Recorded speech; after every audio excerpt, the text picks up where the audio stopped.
Good morning. This meeting will come to order of the Public Service Commission of Maryland. There we go. Thank you. Before we get started, we have minutes to approve from the last meeting on July 10th, 2019. All in favor, please say aye. Aye. The minutes are approved. We have 4 items on today's administrative meeting. Madam Secretary. Thank you, Mr. Chairman. The first item on the administrative agenda is DCT Telecom Group, MBS Holdings, Inc., filed on May 20, 2019, notice of the transfer of control of DCT Telecom Group, Inc., and pro forma restructuring. Good morning, Chairman, Commissioners. Kenneth Albert on behalf of staff. This item addresses a filing that notifies the Commission that 2 individuals are transferring ownership of DC Telecom Group, referred to as DCT, to MBS Intermediate Holdings. We presented this item to the Commission at the July 10 administrative meeting, and staff said it would take another look at it. In this reexamination, staff discovered that the only jurisdictional telecommunications service that the Commission has authorized DCT to provide is the inter-exchange service, which is the jargon for essentially an in-state long-distance service. However, as a result of a 2015 law, inter-exchange service is no longer regulated by the Commission. The Commission has noted that under this law, quote, inter-exchange telecommunication services were removed from the definition of a public service company under the Public Utilities article. Therefore, inter-exchange telecommunication services operating in Maryland are no longer regulated by the Commission effective July 1, 2015, end quote. Therefore, DCT does not provide a telecommunications service that is under the Public Utilities article, and as a result, DCT is not a public service company. Because they're not a public service company, staff has determined that approval of the transaction under PUA 6101C is no longer needed for any steps of the transaction because the pertinent provisions of 6101 address acquisition in connection with a public service company. As noted in staff's comments, acquisition of DCT by MBS Intermediate Holdings is in the public interest. I would note, my apologies, we should have alerted you way earlier in the process to this issue about jurisdiction. That was an oversight on my part. But where we stand now, staff recommends that the Commission note the transaction, given that it does not involve a jurisdictional event. Thank you, Mr. Albert. I was absent at the meeting last week, but I watched the transcript and noted that some of my colleagues had some questions that it appears that you've answered, but I will turn to them to see if they're satisfied. Yes, Mr. Transaction. Mr. Chairman, Mr. Transaction. Oh, that's a new name. Yes, thank you, Mr. Albert, for the research, but I understand that, in this particular case, it's, that particular legal analysis is not required. So I would move that we note the transaction. Thank you. Is there a second? Second. Okay. All in favor, please say aye. Aye. Thank you, Mr. Albert. The transaction is approved. Noted. The next item on the agenda is Baltimore Gas and Electric Company, filed on June 27, 2019, Supplement 631 to PSC MD E-6. The company proposes to make revisions to the residential Type 1 and Type 2 SOS market price service, transmission, and administrative charges under Rider 1, effective August 1, 2019. Hello, Mr. Chairman, Commissioners. Benjamin Baker on behalf of staff. On June 27, 2019, BG filed updated standard offer service transmission rates and administrative charges to be effective August 1, 2019. Prior to the filing on June 27, BGE worked with staff to incorporate transmission costs associated with a FERC-approved PJM transmission settlement for high-voltage transmission cost associated allocation that reallocates transmission cost revenues collected from 2007 to 2015. However, during our discussions, we could not completely agree on how these costs should be allocated. BG has been collecting the FERC-approved PJM settlement cost over the past year in Rider 8, a rider used to true up energy and transmission costs for SOS customers relative to billed revenue.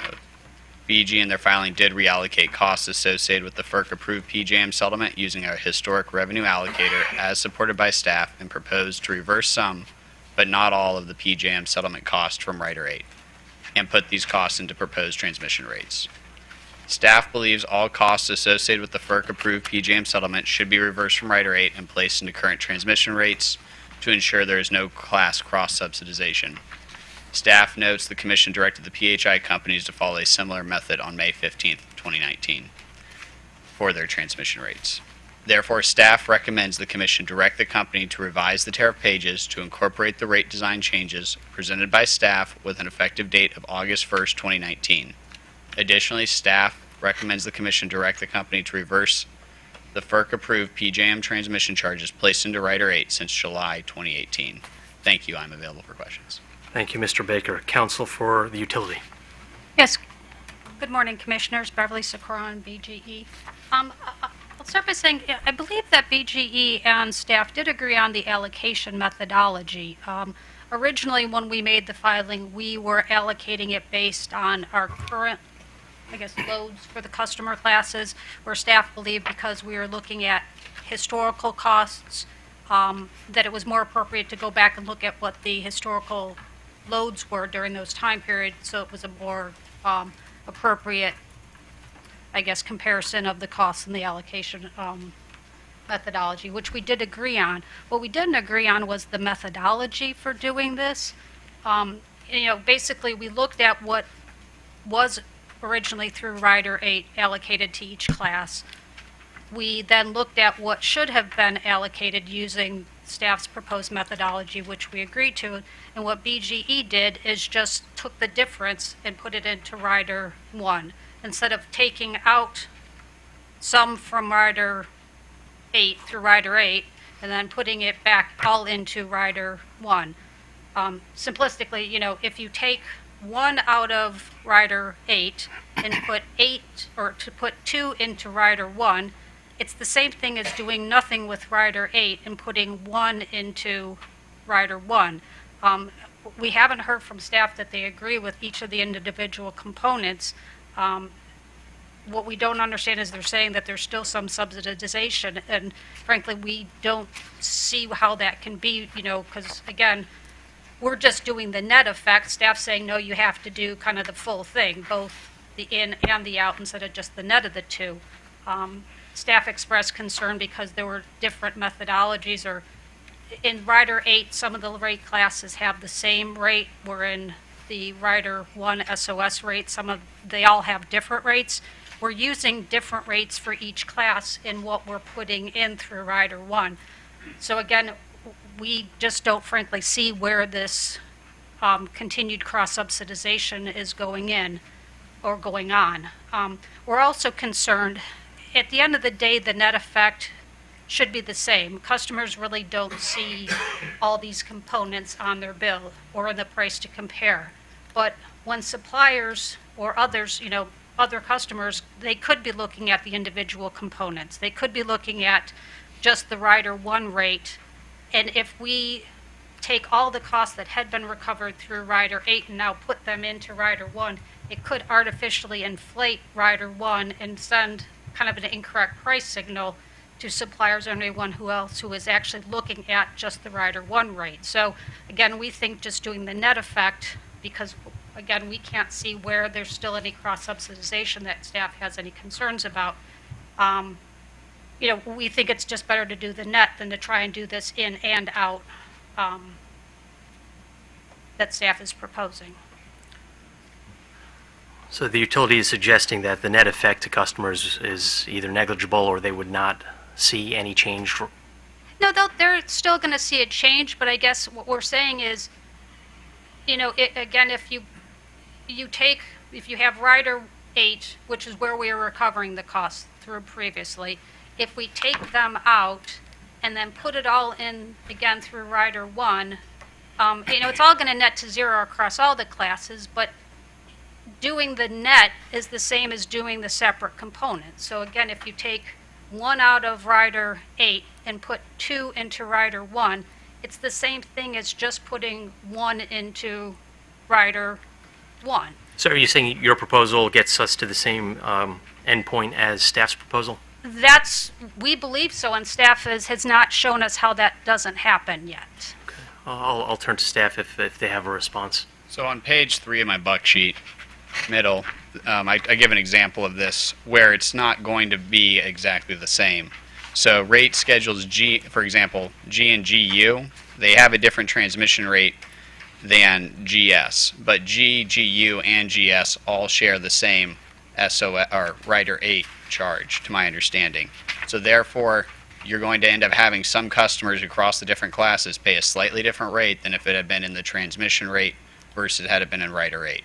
So there is some slight difference. This is not as bad as the PHI company's PCA when we were here last time, because they don't have any cost going to customers that shouldn't be paying transmission rates. But this should still cause cross-subsidization. That's our premise. We can't tell you what the size of the cross-subsidization would look like, though.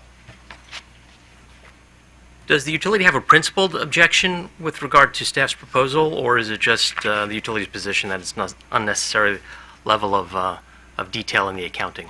I think that the problem would be for us to do staff's proposed methodology, we couldn't get these rates into effect August 1st. It would take us going back and looking at making sure each of the individual components within what we're taking out of Rider 8 and putting into Rider 1, we would have to go back and make sure all of those were correctly calculated, make sure the rates then are correctly calculated. These rates were supposed to go into effect June 1st, and we've already held off. Transmission rates are going down for all customers because of the lower costs that, even with the settlement, transmission costs are lower. And so, we would need probably at least, we couldn't get it done for August 1st. It would be very difficult. And so then we'd be delaying the decrease in transmission rates another month. And just to respond to what staff said about why they believe there's still cross-subsidization, we did the analysis on a class basis. So even though, yes, some of the classes under the Rider 8 have the same rate, we still looked at everything individually by class. So again, we're doing everything by class. I don't know that their methodology would get us, it wouldn't get us to a different place than what we're doing, because we did the analysis by class. We didn't look at it on a combined residential or combined, G, GU, GS, whichever they were referring to basis. We looked at it individually. So when we calculated the differences, we calculated them for each individual rate class. But again, the concern really is that if we delay this, to do all of the steps that staff believes is necessary, we're going to have to delay this again. Mr. Baker, Ms. Sikora mentioned that the cost, the price to compare might be skewed as a result of this. Do you share that concern, or do you have a response to that? I don't know enough about the price to compare to tell you if it would be skewed, because I don't know how Rider 8 impacts the price to compare that they share with customers. So to the extent that Rider 8 is impacting it, then it probably would net to zero. But if the Rider 8 has no impact on the price to compare, then there is a difference in what we're going to be signaling customers. So that's probably a better question for Mr. Frame. It's not the price to compare that's the concern, because as the Rider 8 does impact that. That gets all netted together. So it's really what, gets seen on the customer bill. They probably would be indifferent. It's if you have somebody else who, because they know that the price to compare does include the Rider 8, which is more of just a true-up mechanism, our concern that is if someone, say a sophisticated supplier, says, I know price to compare includes these other things, I'm going to go look at BGE's Rider 1 rates, which are really more kind of the true, not including any true-ups for past periods or anything like that. They look at the Rider 1 rates by, taking these costs that we had been recovering for 8 months and now putting them all into Rider 1. The Rider 1 rates are going to be artificially inflated. And if someone's looking at that, they could get the wrong price signal that, Rider 1 rates are really high. Well, that's just a temporary thing, and so it could cause some confusion while that's going on. Mr. Baker, you have a response to that? That could be possible, but we're looking at this from a cross-subsidization perspective. So, and are we talking, when you said that with respect to PHI, it was, particularly important, but here you're saying that it's a lesser impact, and it should be a lesser slight impact, or I can't say if it's slight or not, but I don't know the magnitude, but it should not be as large as Pepco's, because Pepco was not giving cost to customers Pepco was giving cost to transmission customers, that should not pay transmission cost. But in BG's case, they're not doing that. So this is really just shuffling costs again amongst customer classes that already pay transmission rates. And what about the concept of the delay? Do you have any concerns with the Well, with potential delay? their Rider 8 filing, there are, because that's just simply looking at the PJM bill versus revenues being collected. So in the end, that revenue that decrease coming from the PJM reset of their NITS rate really should flow through to their customers, similar to what we're doing here. It might be delayed because they update that rate about every 3 months, to my understanding. But that should flow through to customers. Can I, Can I just, related to that, can I just ask a question? So if we were to accept your proposal as filed, would the effective date still be August 1st? yeah. Okay, so there would be no change. Right. And I'll just add, if, again, we still don't understand how staff believes there's cross-subsidization. But if, we can put the rates in effect August 1st, we would be happy to sit down with staff and work through to see how they believe, if they can show us where the cross-subsidization is happening, we could make another filing to fix that. Again, we mathematically have been going through this, and we just don't see where the cross-subsidization is happening. But again, we can put the rates into effect August 1st, so customers can see the benefit of the lower transmission rates. We could continue to work with staff and trying to work through the math to see if it's really happening, and if so, how. Then we can make another adjustment later. So those rates would be subject to refund? It wouldn't be, for some classes, yeah. I mean, I don't know if it'd be refund. It would just be doing a true-up through the Rider 8, or I guess through Rider 1. And I don't think anybody would be getting a refund because we're just collecting less costs than we did before. It's not like it just costs would be lower. So some people in the future would see a lower rate, and some people's rates would go up a little more to adjust the imbalance. I was using that as a term of art, not Yeah, yeah. not a literal refund. Mr. Baker, how do you respond to that?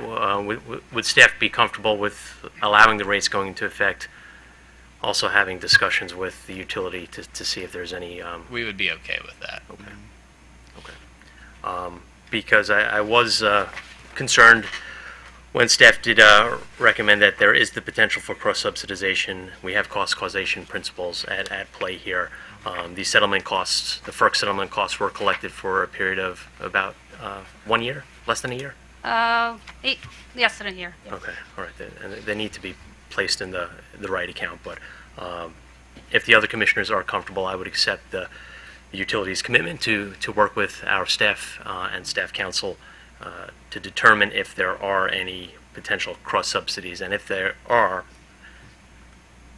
the utility would need to come back with some type of filing to get this accounting right. Absolutely, we definitely. Could I also just confirm from staff, at this point, there should be no impact on customers that have a retail supplier or, let's see, or who are an SOS?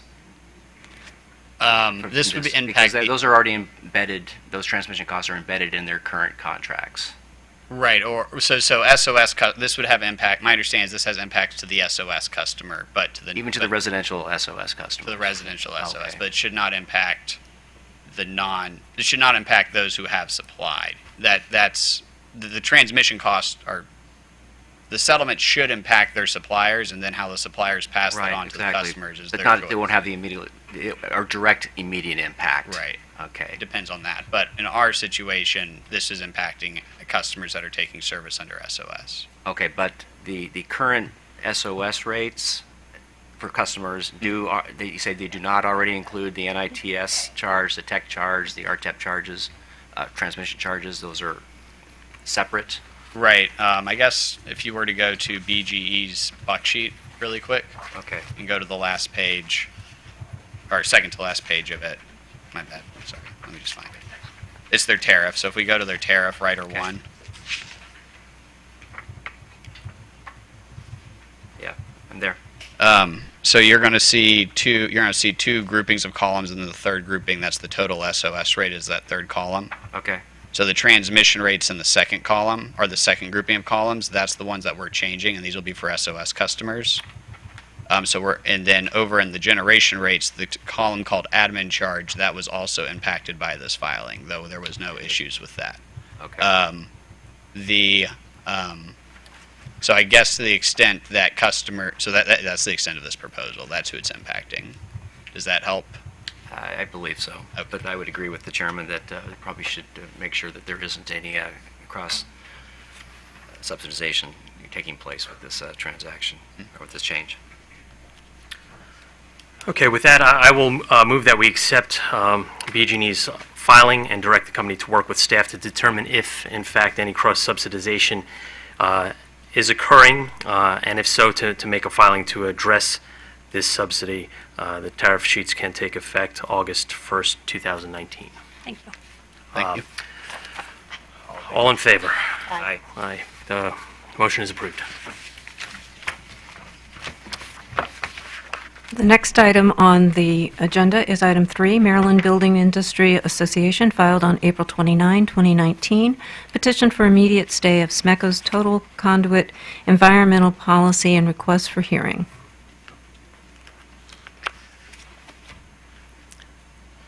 Good morning, Mr. Chairman, Commissioners. Lloyd Spivak for the Commission staff.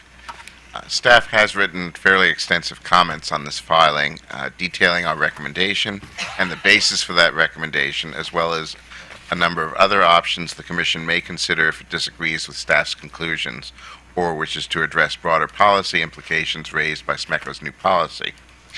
Accordingly, I will try not to repeat everything we said in our comments and keep this presentation as brief as possible. The filing at hand is the petition for immediate stay of the total conduit environment policy of the Southern Maryland Electric Cooperative and request for hearing filed by the Maryland Building Industry Association on April 29th. The filing stems from a recent modification of SMECO's policy for electric service line and main installation in new high-density single-family subdivisions. Until the policy change last fall, SMECO only required developer builders to install conduit at limited locations within subdivisions, most likely at intersections, while cable was direct buried in most other places. Under the new policy, SMECO is requiring builder developers to install conduit throughout the affected subdivisions, through which SMECO would then pull its cable. The result is a substantial shift in cost between developer builders and the utility. The relevant SMECO tariff provision states that subdivision developers and builders shall be responsible for the installation of all conduit that may be required for SMECO's proposed underground electrical system anywhere within the subdivision. This conduit shall be supplied by the developer builder and shall be installed per SMECO's specifications and requirements. Staff views this provision as granting SMECO the discretion to impose its new policy and therefore recommends that the Commission deny the MBIA petition. However, in recognition of the broader policy issues that may be at stake here, staff has outlined in our comments a number of other issues and options the Commission may consider, ranging from grandfathering subdivisions with existing investments to establishing a generic proceeding and rulemaking to establish more uniform policies statewide. And with that, I'll leave it to the other parties to continue. Thank you, Mr. Spivak. Counsel for the Maryland Building Industry Association. Morning, Mr. Chairman, Commissioners. James McGee with Alexander and Cleaver on behalf of MBIA.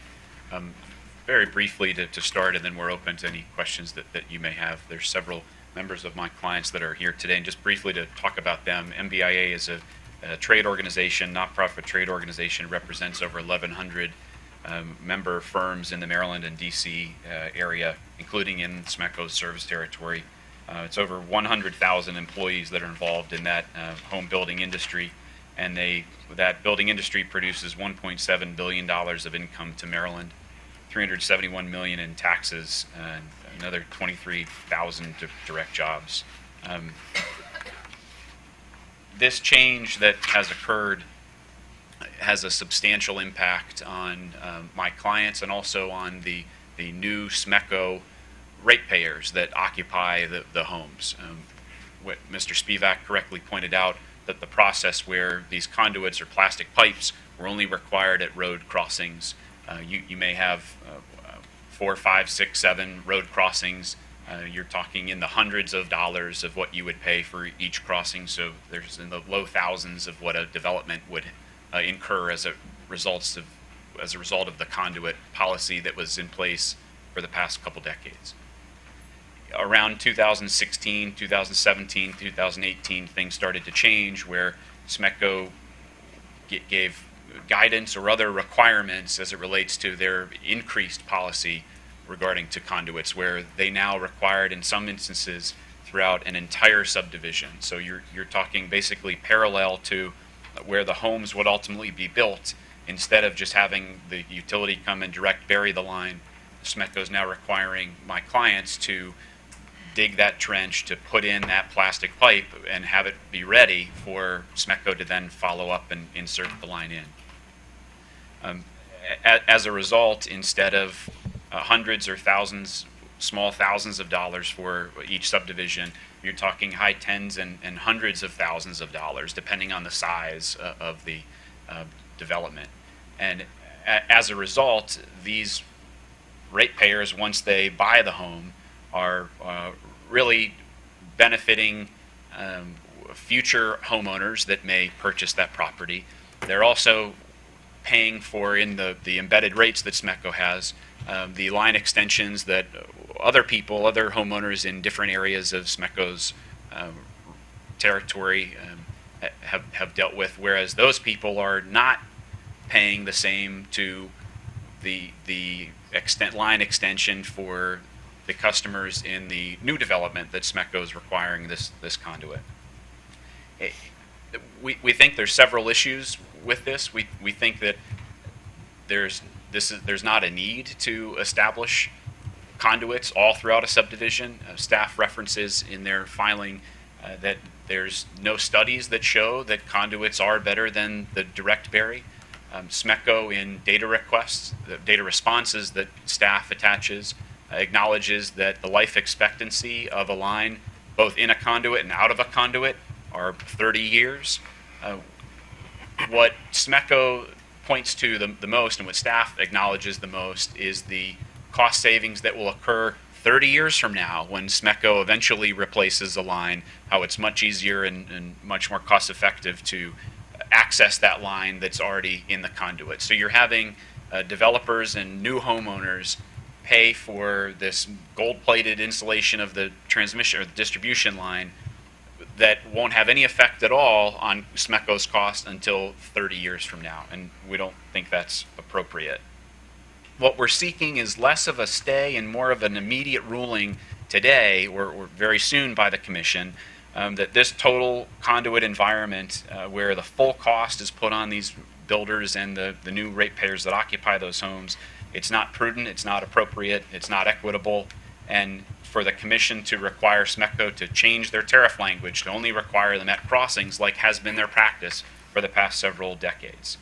Certainly the Commission has the authority to regulate SMECO and require a tariff change, and what we would say is that if SMECO then wants to change that, if they want to go forward and have a total conduit environment where they put in conduit in all subdivisions, that they have to ask the Commission for approval first.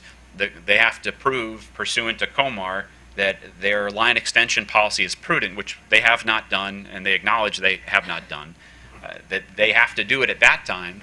And because of the interplay with the rates that others have, staff points out that if this is allowed, SMECO may be overcharging their current rates, and they're not just and reasonable anymore if there's a substantial amount of money that they no longer, or their ratepayers socialized, don't have to pay. So perhaps in a rate proceeding, where oftentimes tariffs are changed, that would be the more appropriate way for SMECO to seek a change if they so desire, and then have other parties intervene and really have a true evidentiary hearing on the issues, not just allow SMECO to rely on a tariff change in words 12 years ago when their policy didn't change for at least a decade later. So I'll pause there and I'll wait for any questions you have.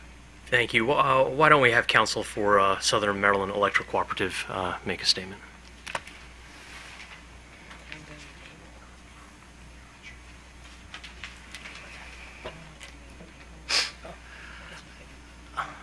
Good morning, Mr. Chairman. Mr. Quinn and Mr. McGee, if you'd be more comfortable at the table, we could do that as well, so we don't have to keep swapping. Or if you want to stand, Whatever you say, Mr. okay. Chairman.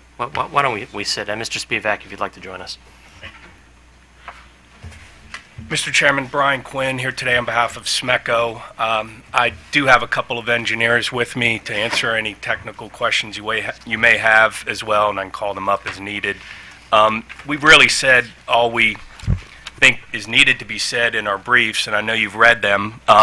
Obviously, we agree with staff's recommendation that the tariff is controlling here, which is, I think, just another way to say the filed rate doctrine bars their claims. In addition, we also agree with staff's findings in their comments that the use of conduit in these dense urban, urban developments has many benefits. And those benefits aren't just 30 years down the road, but they are also reliability, repair benefits, reliability improvements, strengthening of the system. But we would like to comment on a couple things, if you don't mind, that both staff and Mr. McGee noted. And I think this is critical. And first and foremost, this is not a new policy. Even Mr. McGee admitted, which I appreciate, this has been around since 2016, 2017, well before this 2018 memo that appears to be the source of today's dispute. As we explained in our brief, the tariff was changed in 2006. So at that time, this commission decided it was prudent and in the public interest to provide SMECO with this discretion. And SMECO has exercised this discretion on a case-by-case basis since that tariff change.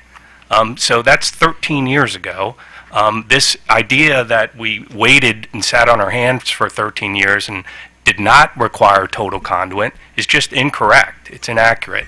The 2016 memo, 2.5 years ago, lists over 10 separate locations in addition to road crossing and driveways where conduit would be required.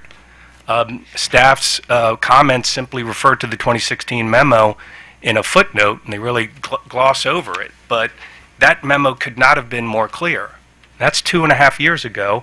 SMECO sent that memo to MBIA members, or to their council, and said, here are the 13 places we're going to require conduit. And 10 of those were not paved driveways or roadways. So this policy has been around for much longer than the July 2018 memo here.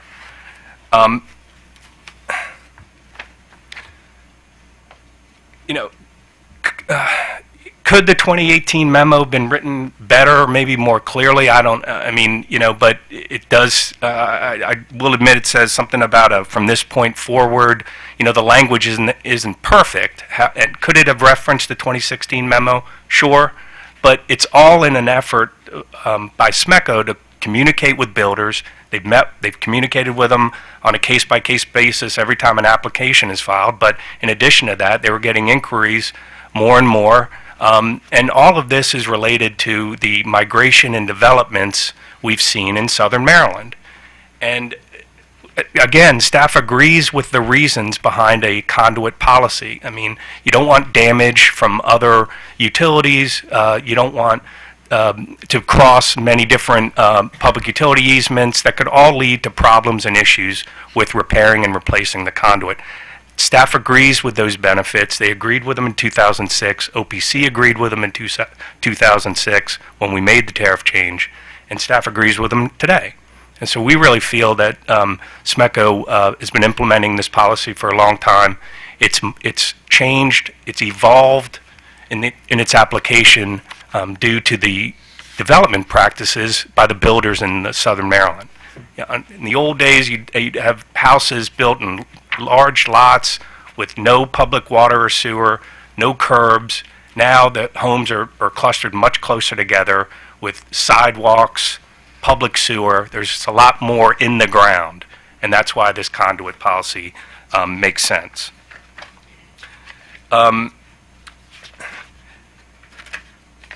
This argument about embedded costs, I thought I heard that a couple of times. I just wanted to address that if I could. Staff suggests that their current rates, SMECO's current rates include some embedded amount to pay for service extensions, and then this could somehow create some kind of windfall for SMECO. In SMECO's last rate case, it was in 2017, we're unaware of any embedded amounts in SMECO's rates for the cost to install conduit throughout a development. The tariff says that's on the builders. So SMECO's current rates, as far as we're aware, do not contain any cost for conduit extensions, installations inside the development, and that's what we're talking about here, giving you all those reasons. So this argument about embedded rates there's some embedded amount in our current rates just doesn't make any sense to us. And I agree, we think the issues are ripe for a decision today. All the benefits of the conduit policy have been explained in our brief. Staff agrees with them. They've agreed with them in 2006. We think they're more than justify this policy, and we're happy to take any questions. Thank you, Mr. Quinn. Obviously, there's benefits associated with conduit being installed for the customers now and for customers in the future. I also recognize that the building trade is a sort of a difficult industry to be in at times, saddled with particular permitting fees, other requirements from the utilities and local and county governments. Mr. McGee, you noted a couple times in your pleading that said many of the builders would not have moved forward with the projects had they known of this policy in advance. Can you give us a little more color on that? Because both in your pleading and in SMECO's pleading, we saw a wide a disparity in terms of cost estimates for this plastic piping. Absolutely, thank you. And I'll back up a little bit and tell you how we see the timeline of when things change. So in 2006, when the language changed, it's our position that the language changed only and the policy did not. They still only allowed it or required it at crossings. Something clearly happened in 2016. That's when they sent an initial memo. So from that 10-year period, our position is nothing changed with SMECO's policy, but something did in 2016. So that required the first guidance that they talked about, the October memo. And I want to go through it, and Mr. Quinn mentioned it too. First, the memo talks about conduits are projected to be required at the following. So it says projected. It doesn't say that they are required. And then there's an enumerated 13-number list. So if you don't mind, I'm going to go through them as examples of where SMECO says they're projected to be required and they did not require them. For example, number 1, road slide slopes if greater than a standard road shoulder cross. In some instances, conduit was required where there was a clear easement within a proper slope. Number 2, the following utility crossings: gas mains, water mains, sewer mains, and storm drains. Conduit was not required at all gas mains. Number 3, parallel utilities listed above when physically within 10 feet. Conduit was not required adjacent to parallel utilities. And I can go on all through 13. The point being, Mr. McGee, do we have this before us in one of the exhibits, the list of 13? you do. Mr. Chairman, I'm sorry, Jim. No. The 2016 memo is attached as an exhibit to SMECO's brief. I think it's Exhibit 2. Oh, there's the 13 list, right. Right. This is the memo dated October 27th, 2016. Okay. Thank you, Mr. McGee. Correct. So number 8, driveways. That wasn't the case. Conduit was not required at all driveways. So the point being, this was a projected list. What SMECO required after this memo was not consistent with the numbers that they gave, which makes sense because that's why there was another memo issued in 2018 for more clarity, according to SMECO, to say, okay, from this point forward, here's what we're going to require. That we acknowledge. From that point forward, SMECO does now require conduits everywhere, their total conduit environment. So for us, that was the date where there was a clear, hard change, whereas in 2016, there were changes here or there, project to project. Maybe there were a couple other locations which SMECO required, and the developer and SMECO negotiated to something else. It was not done in any uniform fashion at all. And so the concept that they've changed their policy really since the time they filed their tariff is just inaccurate. So back to your original question, Mr. Chairman. You asked about how does this affect the builders, and land project development is a long process. It requires many years out of looking for the land, contracting the land, developing the land before they're in any position to then go to SMECO as required to say, okay, SMECO, here's our site plan layout, here are all the things that you need under your tariff and COMAR in order to then give us the engineering plans so that we can go forward with the project. For example, one of my clients has a project that had many different phases from around 2006, and then afterwards, every couple years, a new phase, a new part of the development was done. I believe it ended in 2013 or 14. All throughout that time, conduits were only required at the crossings. That same builder has a very similar project right across the street. It's now in the process of getting plans approved by SMECO, and SMECO is saying, nope, you have to install the conduit on all of these. I'm not sure that my client purchased the property at the exact same time, but it was certainly well before SMECO had started this policy change. So for this particular project, you're looking at what your expected profit would be based on all kinds of different permits that you need and what you need to develop the property, and that includes what do I need to spend to have SMECO put in the distribution lines. It jumped exponentially from hundreds to low thousands to tens and hundreds of thousands as a result. And each project will be different based on the size of the project, but you're dealing with a substantial increase that the builder is partially stuck with and partially can pass on to ratepayers to ultimately foot this bill. SMECO argues that the total conduit environment is good utility practice. Obviously, this would increase the cost of a home. Do your members actually realize those costs, or do they just push them along to whoever the home buyer is? It's a mixed bag that's probably not known at this very moment because it was just started. So I don't believe, and they can jump up and correct me, but I don't believe that any home has been sold that's required conduit to be installed. We're just not there in the process because of how new this has been. But I think it's a mix of the market's the market. You can only do so much at the same time. As in any business, you can often pass costs on. So I think it's probably a mix. I'm aware that a number of new home developments, they basically have a utility infrastructure fee that is financed over a period where the homeowner pays for that. Is that a practice that is used in the SMECO territory? Are you talking about water and sewer lines? I'm familiar with that concept. Water and sewer as well as electric. I can't speak to electric or not. Mr. Quinn, can you shed any light on that? My clients are saying no, No, that there's okay. not something like that. Okay. You state that we don't have any examples because this is a relatively new change in policy. It occurred actually almost a year ago to the date. I imagine that there are some building projects that have been underway right now. Are they including conduits throughout the development? Yes, there are some of my clients that have been forced to do it if they wanted their project to go forward, and SMECO was requiring all the conduits to be placed in. They couldn't wait financially and had to pay for the extra conduit to be installed.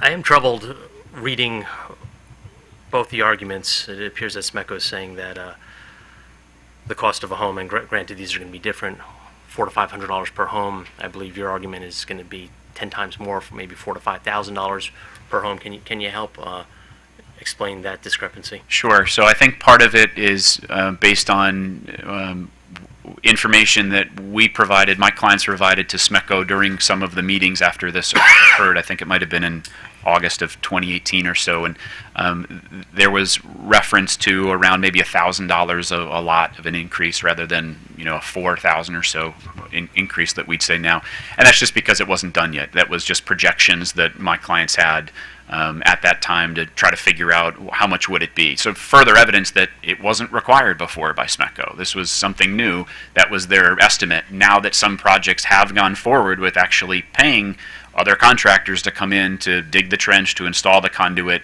the numbers are more accurate and they're in the higher range that we talked about. Mr. Quinn, does the utility ever entertain any exemptions or requests from builders in particular areas not to install the conduit that is now the policy of the utility? Do we entertain those? Yes. Yeah, Mr. Chairman, I have Ken Capps from the company here. He's an engineer and looks at those requests. But my answer is yes. I mean, we'll discuss the conduit that's required. And today, Mr. Chairman, if there was a rural-style subdivision, in other words, that didn't meet these criteria for, close clustered lots, a lot of stuff in the PUE, we wouldn't require a conduit today. We wouldn't. So if development comes before the SMECO engineers that have huge lots, couple homes, and it doesn't make sense to require a conduit, we wouldn't. We would direct bury the cable. And a couple of other things. So I don't want to. That's the answer to your question, Mr. Chairman. Thank you. I'm sorry. So that was one of my questions. Does SMECO look at every development individually, regardless, urban, sort of somewhere in the middle, that kind of thing? Does SMECO look at that, each development individually when they're discussing the specifications for conduit, no conduit with the developer? Yes. To answer your question, yes. And back to the 2016 memo, Commissioner Herman, I mean, it even says there's no way, it's not binding because there's no way to know where you need conduit. This is from the memo, where you need conduit in a subdivision until you see the drawings. So SMECO was just saying, listen, here are some areas where we're probably going to ask you to install conduit. Include this in your budget considerations while you think about these types of developments. That's all it was. So this argument that they're blindsided and have incurred costs, not considering the fact that they may have to install this conduit, just doesn't jibe with what this memo clearly says. And it even, describes what a crowded PUE would mean. So we were trying to communicate with them there. And one other thing, this is not just only SMECO. Staff's comments talk about Delmarva and Potomac Edison have the same conduit policy. They have the same, Potomac Edison has had it for 30 years in their tariff. I think Delmarva, their tariff is silent about it, but staff has said that their engineers would require it on a case-by-case basis. BGE's tariff clearly says if the route of the conduit, if the route of the line is in an area where future maintenance would make conduit necessary, BGE can require it. So 3 out of the 4 investor-owned utilities in the state have the same policy as SMECO. This is not new, and they've had those policies since '85 in BGE's case, '97 since in Potomac Edison. And finally, I have Mr. Capps here. We didn't name these developments in our brief, but between the years 2006 and 2016, the Steeplechase development in La Plata is total conduit. That was constructed in 2013. Stagecoach development down in southern Maryland was constructed in 2006, 2007. SMECO required total conduit. You could go down there and look at those developments today if you want. Columbia Colony. So there are examples of developments where this argument, again, that we haven't required conduit before, and this 2018 memo was somehow an about-face, just isn't accurate. So let me ask you this, and Mr. McGee implies, or what I read into the materials from the Building Association is that there are some builders that are sort of in the middle of a development, and that now the rules have changed, and so they relied on that, and they built in reliance on that. Is there a situation that you're aware of, Mr. Quinn, and I'll ask Mr. McGee the same question, where the half the development is done and the other half, across the street is now under construction, and SMECO has changed, and said, on this side of the street we need conduit, we don't have conduit, but on this side of the street we do. Is there a situation that SMECO's aware of where that happened? Mr. McGee said there was. I'm not gonna. I don't have any. Ken, do you have any information on that? If you could approach the podium and just identify yourself, please. That's Keith. I'm sorry, Mr. My name's Keith Orrick. I'm with Southern Maryland Electric. I'm the engineering coordinator. I'm sorry, And- could you spell your name for the court reporter? Ulrich, U-L-R-I-C-H. Thank you. And yes, there are subdivisions that have many phases, okay? It's not necessarily across the street. It's where a subdivision may go in and construct the first 2,000 feet of roadway and have 50 homes. That may be prior to, okay, the 2018 enactment. And the idea of then after that, okay, the next phases of the subdivision have been required to install the conduit. And do you know how many instances? Is that happening frequently or not frequently? With the larger subdivisions that I'm seeing, which right now I know of 2 in southern PG County, that's happening. There's 1 in St. Mary's that I'm aware, 2 in St. Mary's that I'm aware of. So when you say, in phases, do the developers come in and say, here's my plans for phase 1? They don't say, here's my plans for phase 1 through 5, or do they? I'm trying to understand. Do they come in and say, here's my plans for phase 1, and then they come in and ask for a separate plan for phase 2, or do they do phase 1 through 5 all at one time? Per one phase. Per one phase, so that each time they come in, the conduit requirement could be different depending on what some phases may be townhouses, some may be single-family houses. Is that right? Yes. Okay. All right, thank you very much. Mr. McGee, do you want to respond? I do, thank you. First, I'll note that in the ever-changing landscape of SMECO's conduit policy, there's still question as it relates to rural or urban. They mentioned urban today. They mentioned only urban is required in their filings. But in the data request from staff, number 24 asks how many new housing developments are impacted. And they say for 2018, 9 urban, 2 rural. 2019, 10 urban, 4 rural. We do believe that they're requiring it rural subdivisions as well, and that's what my clients would state. So we don't think it's just urban, despite what they're putting in paper. So they've acknowledged at a minimum that if you add them up, there's 25 different projects that are now impacted by this new policy. We put in our petition on page 5 that there are approximately 126 residential subdivisions comprised of over 25,000 lots in various stages of development that are now subject to this new policy. So obviously, SMECO doesn't know of all the ones that are about to come, as you mentioned with the different phases. They only get phase 1. They don't know about the rest of the phases coming. So a collection of answers by my client show it's substantially more are impacted now than what SMECO is saying about the 25. And if I can have Doug Meeker come up, and he can answer any question you have about the process of what they submit and when, and the lead time they need before to factor in the conduit into their pricing and things of that nature.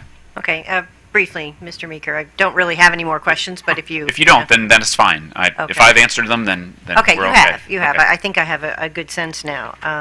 But Mr. Meeker, feel free to stay, and there may be additional questions for you. My final question, and I'll let Commissioner Richard go, but Mr. McGee, the tariff says all, and tariff provides discretion purely in SMECO's. It's purely within SMECO's discretion. And it has not been, to my knowledge, the practice of this commission to micromanage utilities with respect to, when a conduit's required, when a conduit is not required, other than in a tariff filing. So can you explain to me why you think that we should interpret the tariff differently when it says that it's within SMECO's discretion? Sure. 2 reasons. The first is that when this change occurred, or when the tariff language change occurred in 2006, no one, the builders at least, were not aware of what would occur 10 years later. The builders, if you look at the administrative meeting and the notes there, the builders weren't represented there. They didn't attend the meeting. They didn't know there was a change. This was not the only change that occurred. There was also changes occurring to when SMECO would charge after a certain number of feet of an extension of a line. So there was more done in the tariff than just what we're talking about today. At that time, there was little discussion and it was approved.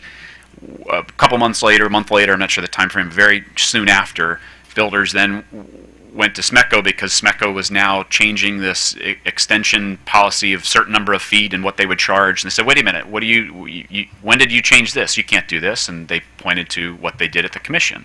So SMECO agreed at that point with the builders that said, hey, we have developments in place, we didn't account for this, we need to be grandfathered. And SMECO agreed, yeah, we think we should grandfather. I think it was like a 4-month period.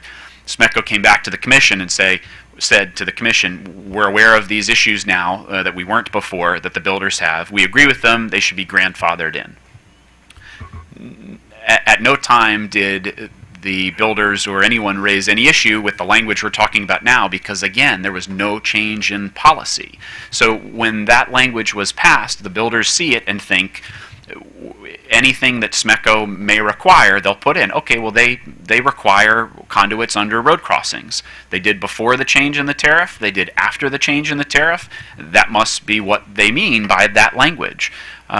I can understand from a lawyer perspective looking at the language, and it does seem to give them broad discretion to do all of this. But the issue is this, whether it was in 2016, 17, 18, it was clearly over a decade when the policy actually enacted, when they used that language. And we just think that's unfair. It's not equitable. It's not prudent for them to do and have this drastic change really without any vetting. And that's what we're asking you to do. We're asking you to vet this, to have a hearing, to have evidentiary hearing, to figure out the exact amount of money it's costing the builders and then the subsequent homeowners, to find out, where along the lines did this occur, to figure out should there be grandfathering and when. All these things we think can be done in a hearing, and that's what we're asking you to do now, to stop SMECO from making that what we view unilateral change of policy in 2018, and to actually vet the whole process and then give your decision as to what should happen going forward. Okay, thank you. I think a lot of my questions have already been asked. I'll try not to repeat them, but let me just start with one basic one here. Since the memo in 2016, well, actually going back to the 2006 policy, then the 2016 memo and the 2018 policy, why are you here today? If you had a fundamental problem, if your clients had a fundamental problem with this issue, why wasn't this brought to our attention when, before this actually went into effect and projects were impacted as you they might be?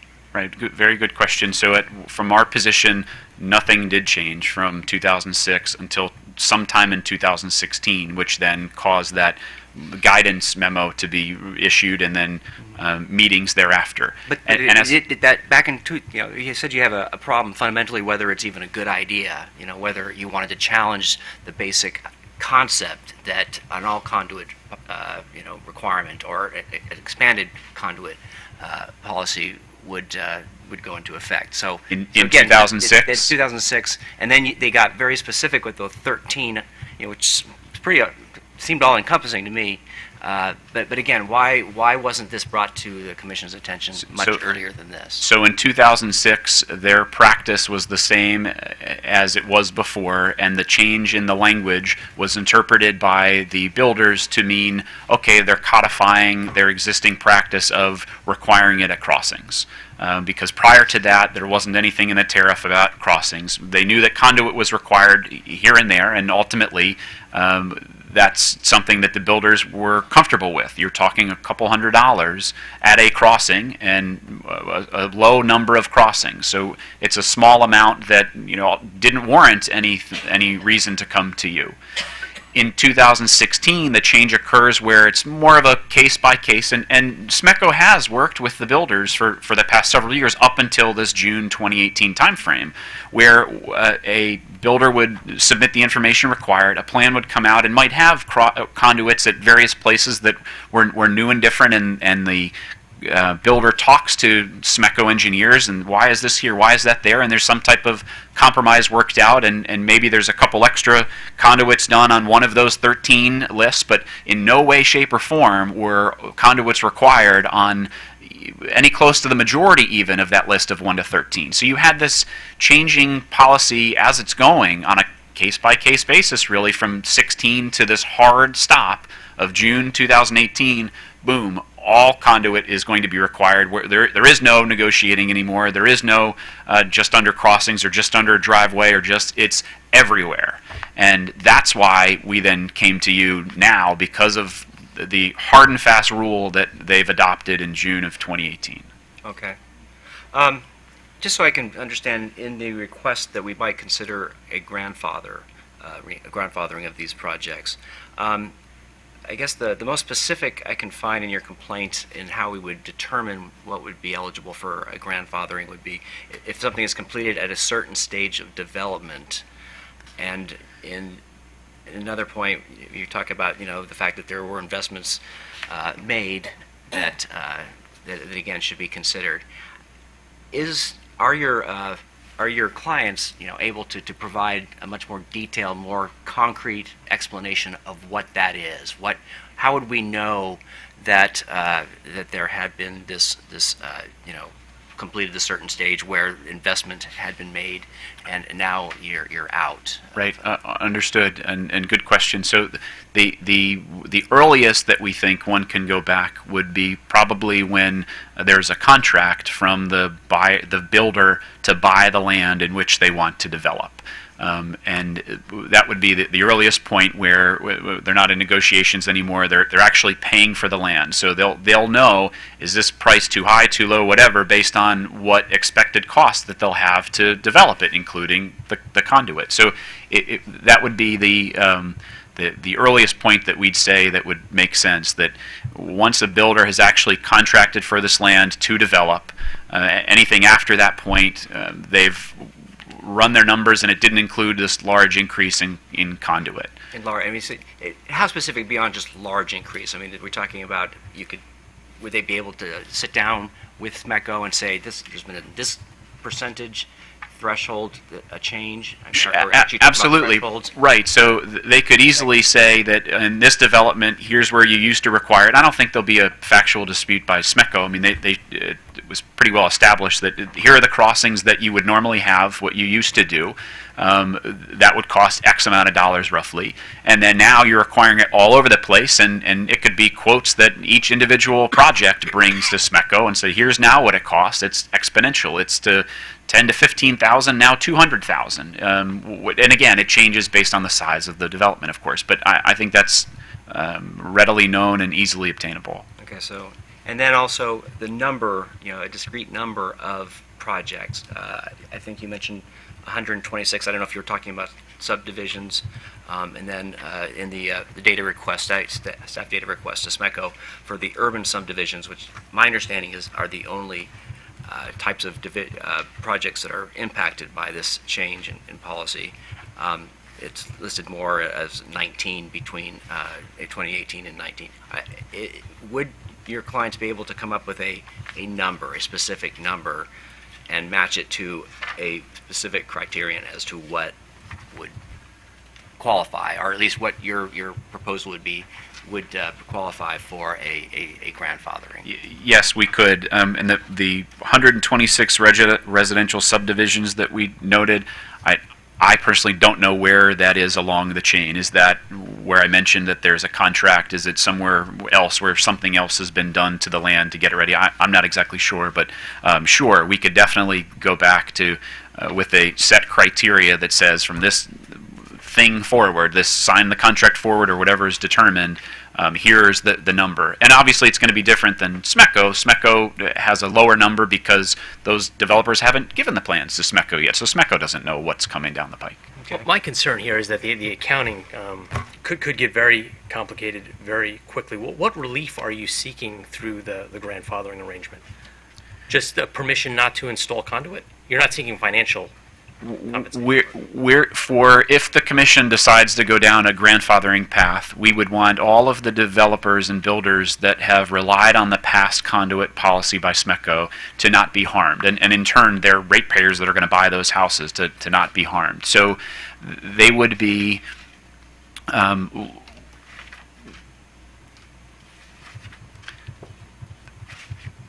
Well, I guess I lost my train of thought. Well, I just go back to, a certain stage of development, and that's why I was trying to get at, okay, is there a point, a threshold that would be reasonable that you could say, hey, certain projects have gone, across this threshold that we really would like to be considered for a waiver or just, the opportunity to consider the previous policy. But it would be, potentially just for a very, discrete number of projects that meet the whatever criterion is Right. that So threshold. again, I'd say that the most helpful criteria that would capture everyone is the person who actually paid for the land. Mr. McGee, somebody might have bought the land 20 years ago for purposes of development, and one can never, certainly circumstances will change over a 20-year period from when somebody might buy land that maybe they're going to develop. I think that's a pretty broad, That's a good point. Understood. criteria there. I'd have to confer with my clients to see what can tangibly be shown that is perhaps past the point of contracting the land, but also not all the way to we've submitted our plans to SMECO, because by then that's a minimum to me. So, let me, oh, sorry, go ahead. Yeah, I just want to get back then. If the companies, if the builders came to SMECO, it appears that there has been a pretty hard stop, as it was described, in how the tariff was implemented. So if there was an opportunity to talk to the builders about, again, a reasonable threshold of projects that have been stranded, if you will, is the company open to that type of a discussion? Commissioner Richard, that would be a logistical nightmare. I think Even with the limited number of projects we're talking about? I don't know how the 2006 grandfathering request was completely different. That was a tariff change, and this tariff was approved in 2006. So I don't know. So 13 years ago, the 2006 we grandfathered for 4 months because it was a simple process. It was we were notified 1 month afterwards, and then we grandfathered for 4 months contracts that were already in place to buy the homes for the service lines. I agree with what Chairman Stanek and Commissioner Herman said.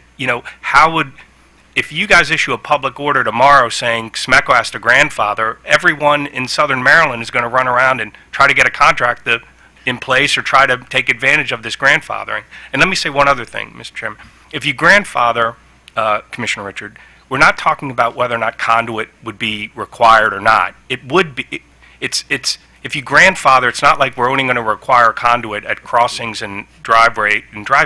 SMECO will have to, if we get an urban style development that meets these criteria, if you issue some grandfathering, we're still going to require the conduit.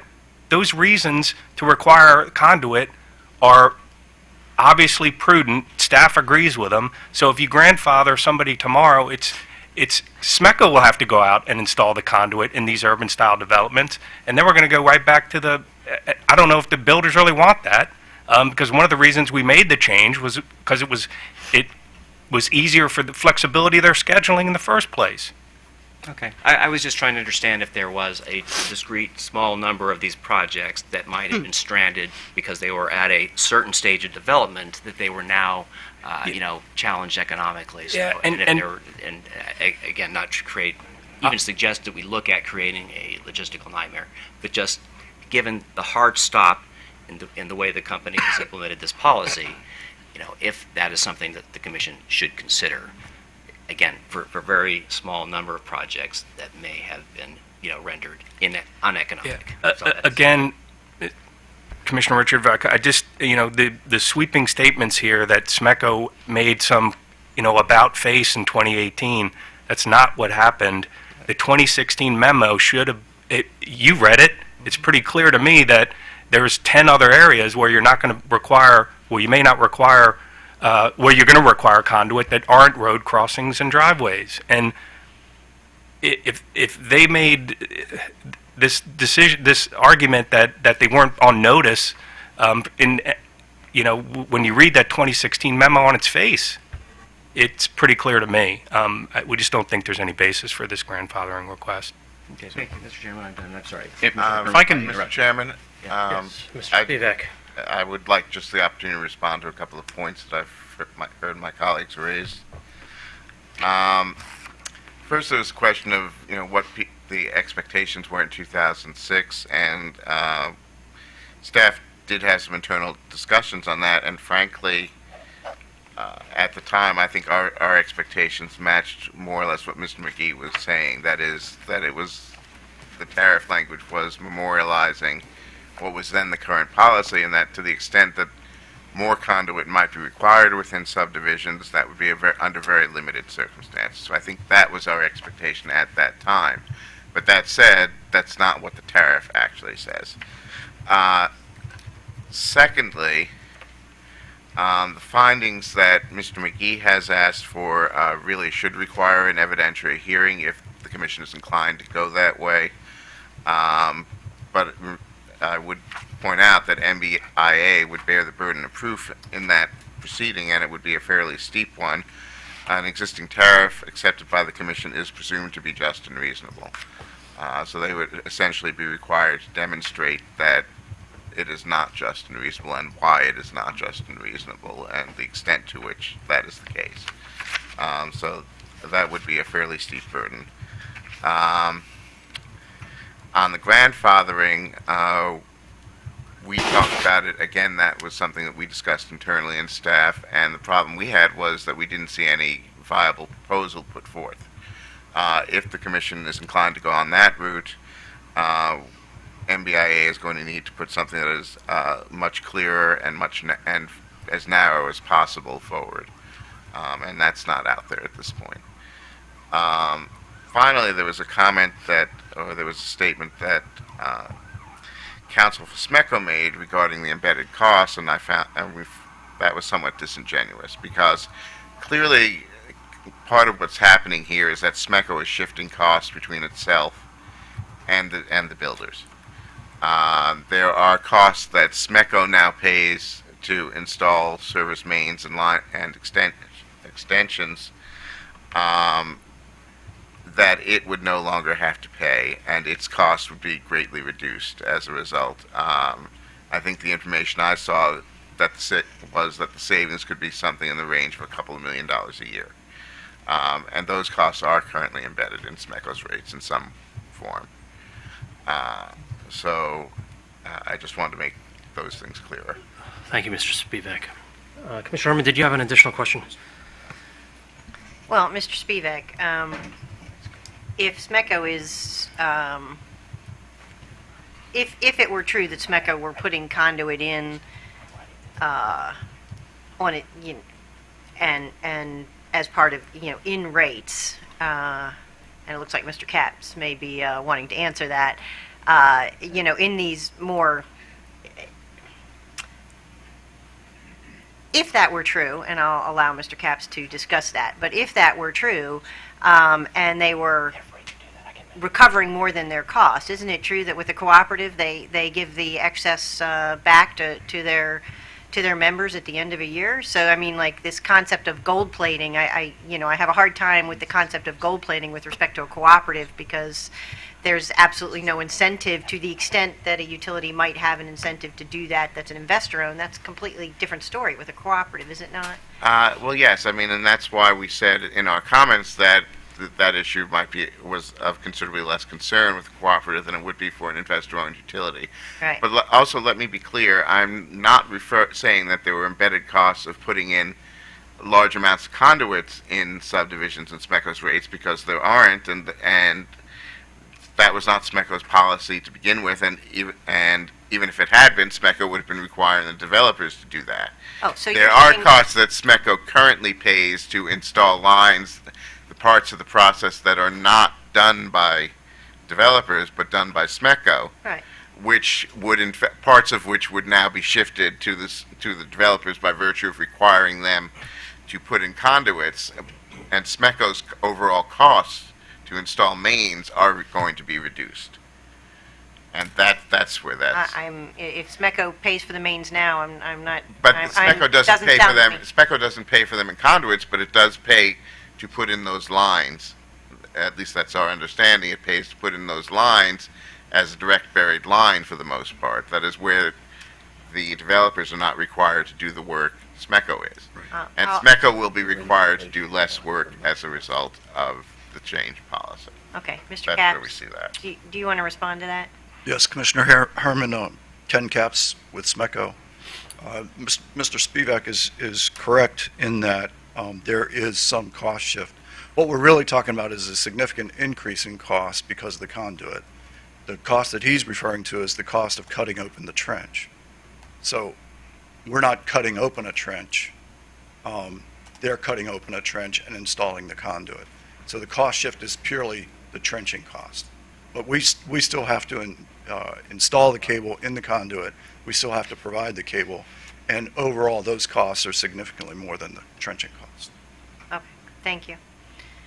Thank you, Mr. Chairman. Thank you. Mr. Chairman, if I could be heard on two quick points. Yes. First, if there are benefits to the conduit, which I think we're not disputing that 30 years down the road they can access them easier, I don't think we're disputing. Staff mentioned about how there might be degrading of the line in a conduit because of the higher temperatures associated with it and potentially lower ratings. So there's an open question as to whether or not it is better to put in a conduit or not. But putting that aside, shouldn't SMECO be the ones that would pay for that ultimately? If there is an increased reliability and whether it's gold plating or not, wouldn't it be proper and prudent for the utility to pay for it rather than my clients or the subset of a couple homes that are ultimately there?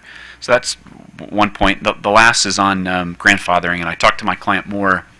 And perhaps there's another line that we can look at, which would be approval of development plans by the local jurisdiction. So it's certainly well past the point of contracting on land to buy. I understand that point. But it's also not as far as the development having to go to SMECO because that's near the end of it. So perhaps it's somewhere in the middle where if they've received some type of approval by the local jurisdiction of their site plan or something relating to that, clearly they're moving forward with developing. That might be a better line to look at for grandfathering if the commission so chooses. To the extent there's a process that involves another zoning authority or approval, that we can't address that today. The association is free to bring that up in a separate filing. The association, I think, at least in my perspective, had a high burden to overcome today, and it has not overcome that burden for me.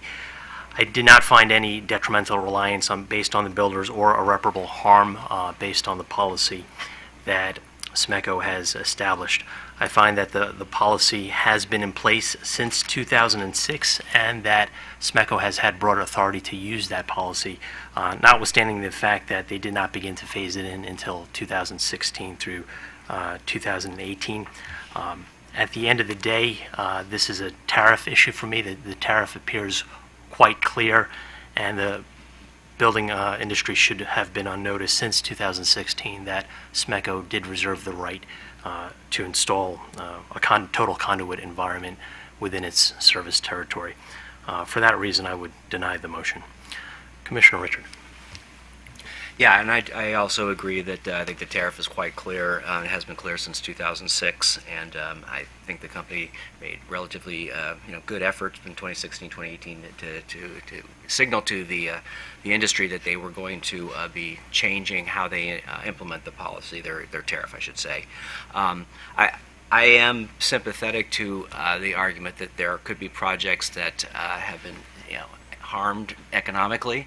And I would also be open to if the industry to come back with some specifics, on as was laid out by the staff in the staff buck sheet, to give us more detail of how such a how we might address a potential limited grandfathering. I would be open to that, but for today, what we have before us, I would also join in denying the petition. Thank you, Mr. Chairman. I agree with my colleagues. I would deny the petition, and while the Builders Association is free to make any additional filings that it chooses to make, I think that I see, based on what I have seen today, there is no evidence leading to a grandfathering requirement. I can't foreclose what you might file in the future, but at this point, I would say I would deny the motion in its entirety. All right, the Maryland Building Industry Association's motion is hereby denied. This commission will stand in recess until 11:30. Thank you, Your Honors.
We're back from recess.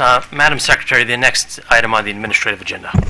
Yes, Mr. Chairman. The last item on the agenda is Office of Staff Counsel filed on May 10, 2019, a complaint against Smart One Energy LLC to show cause why its license to provide natural gas and natural gas supply services should not be suspended or revoked.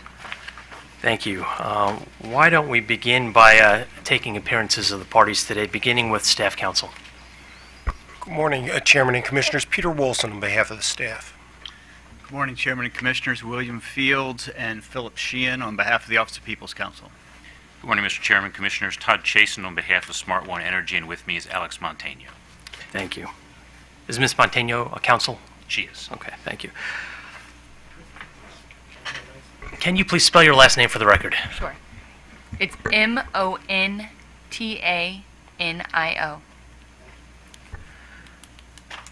Okay, today we have a matter involving Smart One Energy LLC.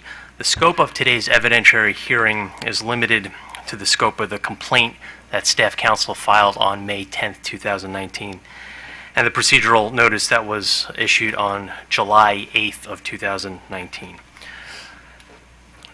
To make clear, our findings and determinations here today are limited to the enrollment of the 3 customer complaints that were made at issue. I recognize that both Counsel for Smart One and Office of People's Counsel were seeking determinations. However, this does not preclude any party, including Office of People's Counsel or Staff Counsel, from pursuing a complaint or an investigation with respect to Smart One Energy on behalf of customers other than the 3 customers at issue in the May 10th complaint. At this evidentiary hearing, I believe that the parties have no witnesses to sponsor today. Is that correct, Mr. Chasen? That is correct. Okay. Mr. Fields, do you have any witnesses? No, we do not. Okay. And Mr. Wilson? Your Honor, we do have a witness.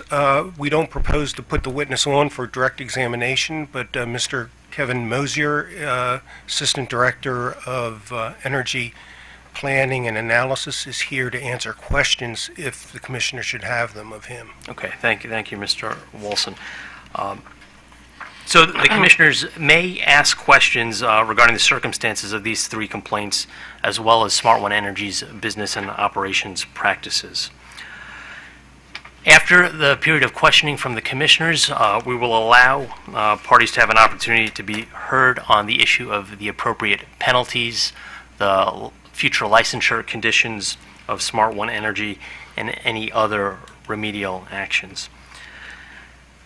At this point, I'll allow the parties to provide any brief opening statements if they wish to make an opening statement, starting with Staff Counsel. Your Honor, I think you've stated the case well already, and so we have no further opening statement than that. We do intend to offer for the record certain documents that have been stipulated to by the other parties, and I believe Mr. Fields also has some documents. I don't know about Mr. Chasen, but he's welcome to join the queue. Okay, why don't we take care of that that housekeeping at the conclusion of opening statements? Okay. Thank you, Mr. Wilson. Mr. Fields. Thank you, Your Honor. William Fields for the Office of People's Counsel. We have laid out our position extensively in our filing of July 12th and July 15th. We believe that the record is quite clear, and we will be moving in documents into the record. We think the record will show that this company has engaged with regard to these 3 customers. Let me step back for 1 minute. In our July 12th filing, we made a motion to expand this case into a full pattern and practice investigation, as the Commission has done with 3 other companies recently. Now, I take it from your statement, I believe, I understand your statement earlier that the Commission is not going to entertain that at this point. What's still unclear to me is whether we will be looking at whether the Commission will be considering the full gamut of regulation and statutory violations related to the or that come out of the company's conduct with respect to these three enrollments. And specifically, I'm talking about the deceptive practices in the telephone solicitation. I'm talking about the misleading nature of the offer, the fact that they offered a discount in the first 2 months of service and didn't actually provide that service, and actually didn't actually provide that discount. I don't know if the company is, the company was ordered to appear here on July 17, and to provide evidence on those. We laid out all of those issues in our filing. They're evident from the documents in the CAD file and the calls, and therefore we think they're at issue. If they are at issue, then it appears to me that the company has failed to rebut any of those assertions, and that would lead, certainly on the documents we have and the calls, should lead to a finding that they've committed numerous violations of Commission's regulations, the Telephone Solicitation Act, the Consumer Protection Act, and we can discuss how you count those violations up exactly, and then how you turn that into a penalty. We certainly laid out some of our thoughts in our letter on July 15th on how we attempt to deal with the fact that the company is apparently continuing to charge Maryland consumers without apparently inflated rates, without any kind of a contract with them, which we think violates numerous Commission regulations as we laid out. So I think with that, I think well, if I might ask the Commission Chairman, if the Commission is entertaining today the issues of deceptive and misleading practices with regard to these three enrollments.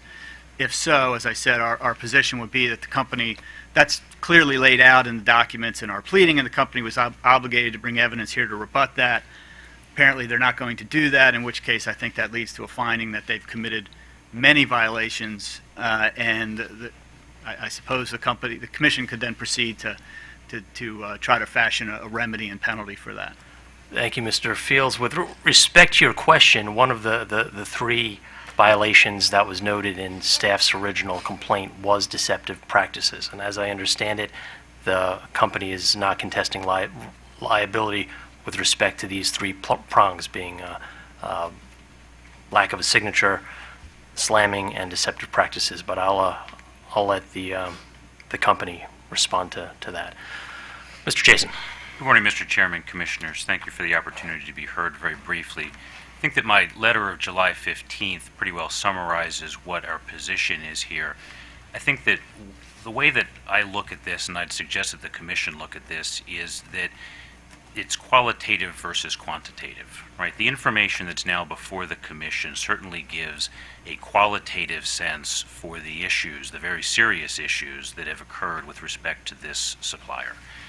As Your Honor just mentioned, we are not contesting liability on that, and what we've tried to do is reach a point where the Commission and the parties have at least a good sense, if not a complete and total audit, of what has occurred during the course of this company's licensure, including the three complaints that have been brought. But frankly, the information that you're going to see from both staff and OPC does go beyond that without objection. As discovery occurred, we treated it as discovery should be treated, which is not just that which is admissible, but that which is reasonably calculated to lead to the discovery of admissible evidence. We are not going to be contesting putting that information into the record today, with the hope that that again leads to a better qualitative understanding of what it is that we're talking about, and gets us to a point where the Commission can decide whether this company should keep its license, which is our primary goal, and if so, what remedial actions need to be taken, what penalty needs to be taken going forward. I think that it really does come down to whether or not we need to have a quantitative assessment of everything that may have happened versus enough information to know that there are very serious uncontested violations here. And so we're happy to answer any questions that you have, but we suggest that if the commission believes that this supplier should continue on in Maryland actively, that the remedy that we have laid out, which largely follows what staff has recommended, is a good way to go. And I think it also blends with it an additional suggestion of the outreach to customers with the opportunity to terminate with a form of refund, which was an idea that we actually took from then Judge Romine's decision a few years ago in another supplier case. That goes beyond what it is that staff was suggesting, but I thought it was a reasonable way to try to get at the existing customer base that OPC is understandably concerned about beyond those three. Thank you. At this time, some of the parties mentioned that they have documents to move into evidence. Mr. Wilson. Yes, Your Honor. Staff would offer into the record first the correspondence Mr. Chasen referred to, and that was his correspondence on behalf of Smart Energy dated July 15, 2019, and was filed with the Commission at mail log 2226065. And we would move that in as Staff Exhibit 1. All of these documents have been stipulated to by the Okay, parties. all right, so we'll mark that as one. We'll move them in at the end. What's the next document? The second is the reply to Smart Energy LLC's response to complaint dated July 12th, 2019, both the public and confidential versions, mail log 226041. We'd mark them Staff Exhibit 2 and Staff Exhibit 2C. The third would be supplemental exhibits to complaint of the staff dated July 8th, 2019, public and confidential versions, mail log 225997, which would be Staff Exhibit 3 and 3C. Then we would have response to the complaint of the staff of the Public Service Commission against Smart One Energy LLC dated June 18th, 2019. That's mail log 225791. And then finally, the complaint itself, the complaint of staff dated May 10th, 2019, mail log 225228. And those would marked as Staff Exhibit 5, and those would comprise staff's documents, and we would move them into the record. Okay, thank you. Is there any objection to moving Staff Exhibits 1 through 5 into evidence? No objection. Okay, so moved. Staff Exhibits 1 through 5 are moved into evidence. Office of People's Counsel, do you have any exhibits? Yes, Your Honor. If it's acceptable to the Commission, I think the most expedient way to do this is to mark OPC's filing of July 12th, 2019. We made both a public and confidential filing. We can mark that OPC Exhibit 1 and 1C, and let me say that that would include Exhibits A through Y, which were attached to that filing. And this filing is the reply of the Office of People's Counsel to the response of Smart One Energy LLC and motion to expand proceeding. That would be OPC Exhibit 1 and 1C. OPC Exhibit 2 would be the filing we made of public exhibits on July 15th by letter to the Commission in this matter. And that also includes a number of exhibits, particularly the redacted versions of the telephone solicitation transcripts. That would be OPC Exhibit 2. That's an entirely public document. And for completeness, I would also mark as OPC Exhibit 3 the letter filed by OPC, the second letter filed by OPC on July the 15th. I'm sorry, I don't have the mail log number of those two filings. Mr. Fields, did you say you filed 2 letters on July 15th? Yes, we filed a letter with argument, essentially, in response to Mr. Chasen's letter. Here we go. And that one is mail log number 226080. And then we also made a filing of public versions of our exhibits.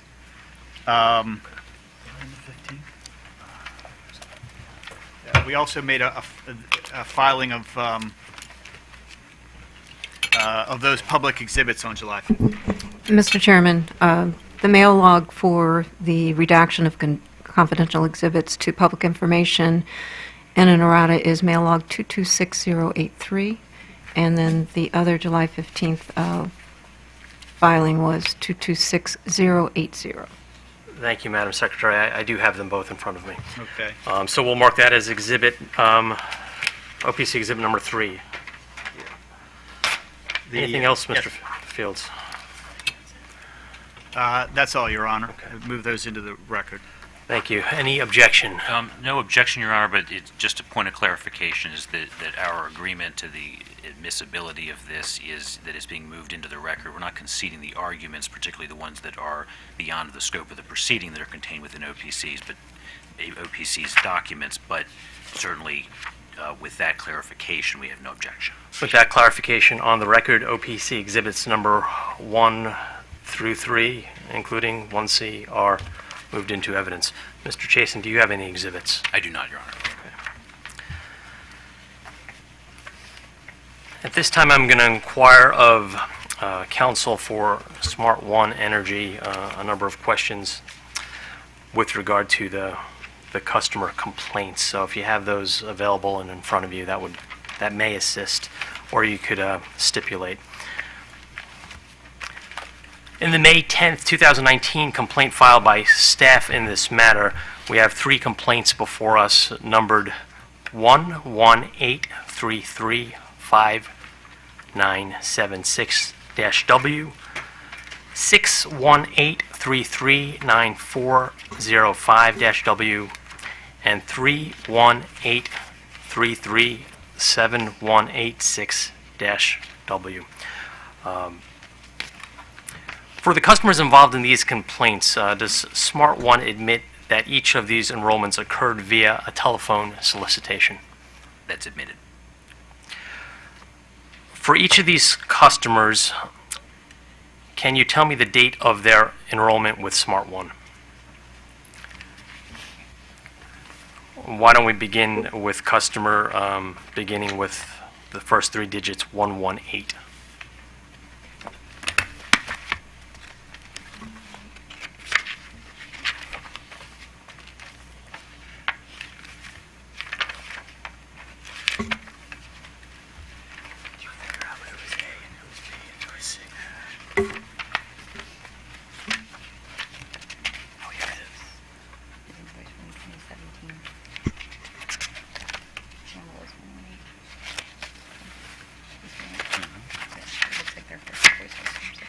And the customer's initials are DC with respect to this complaint.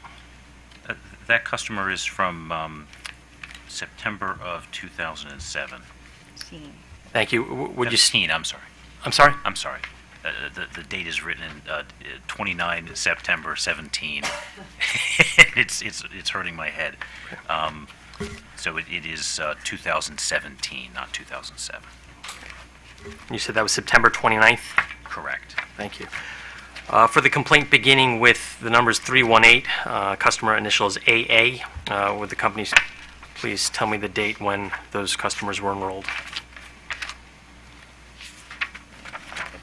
January 24, 2017.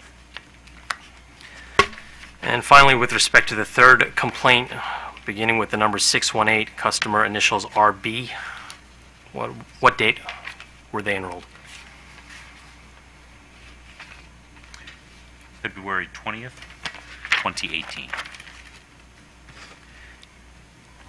If we stay on that customer, what was the last date that that customer was a customer of Smart One Energy? It appears June 20, 2018. And if we could go back to the other two customers, the customer with complaint beginning 118, what was their last date of service?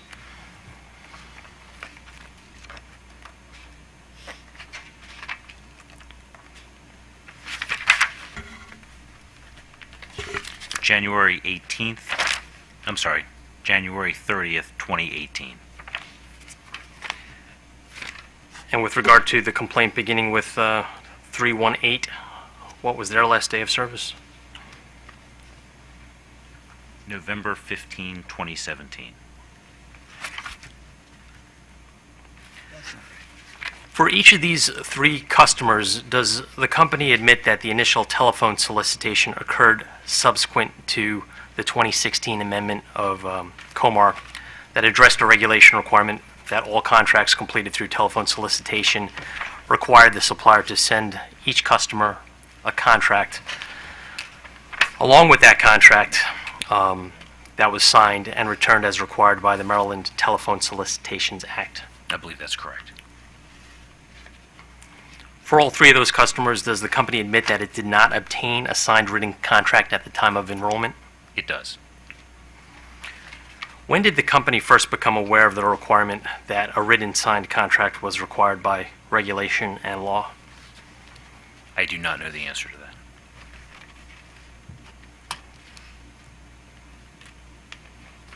For each of these three customers, did Smart One Energy ever obtain a wet signature from them? No, Your Honor.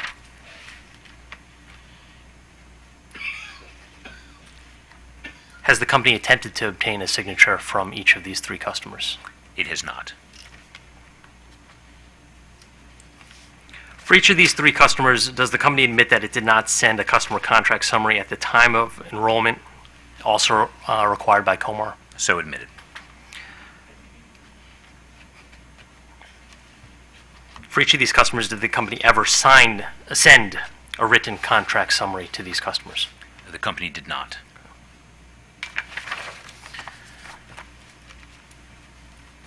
Mr. Chasen, if we turn to the company's letter signed by you dated July 15th, you wrote, quote, that Smart One Energy does not disagree with staff's recitation in its Friday filing, Friday being July 12th, 2019. If we also refer to staff's filing of last Friday, which was the 12th, staff found that for each of the three customers at issue, the company committed three violations. The first violation being slamming for enrolling customers without a signed contract. The second violation being for failing to provide a contract summary. And the third violation being for engaging in deceptive telephone solicitations or failure to retain recorded telephone solicitations. Does the company agree with staff that for each of these three customers it committed the violations as described by staff? Yes, sir. Thank you. At this time, I'd like to ask some general questions with respect to the operations of how these three customers were obtained and enrolled by Smart One Energy. Approximately how many customers currently does Smart One Energy have? Approximately 10,000. What was the highest number of customers Smart One Energy has had? I do not know the answer to that.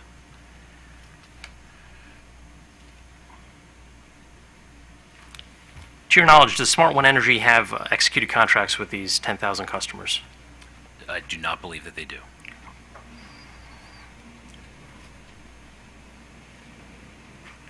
To your knowledge, do you know whether or not Smart One Energy has provided contract summaries to these existing customers? I do not believe that they have.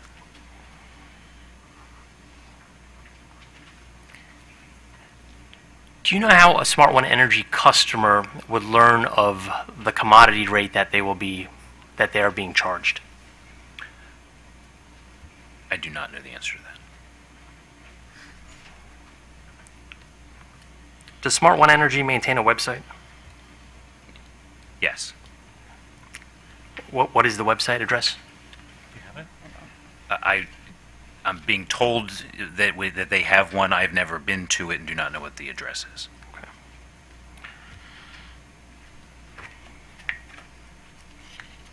What types of products does Smart One Energy offer its customers? My understanding is that in Maryland they have only ever offered variable rate contracts.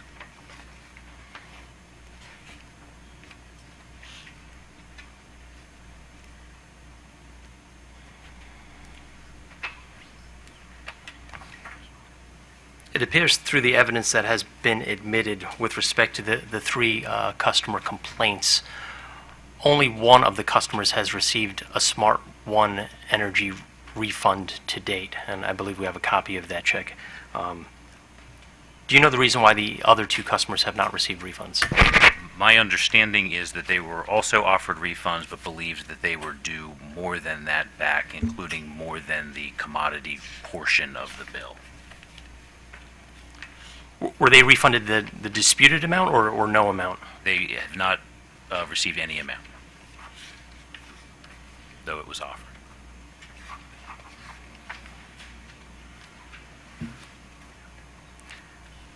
When these three customers were contacted, you stated that, or admitted that, all customers recruited by Smart One Energy are contacted via telephone solicitation? That's correct.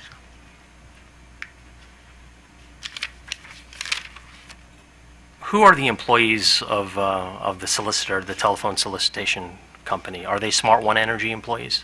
They are not. They are the employees of a third-party contractor. Safe to assume that these are call center employees? I believe so. Okay.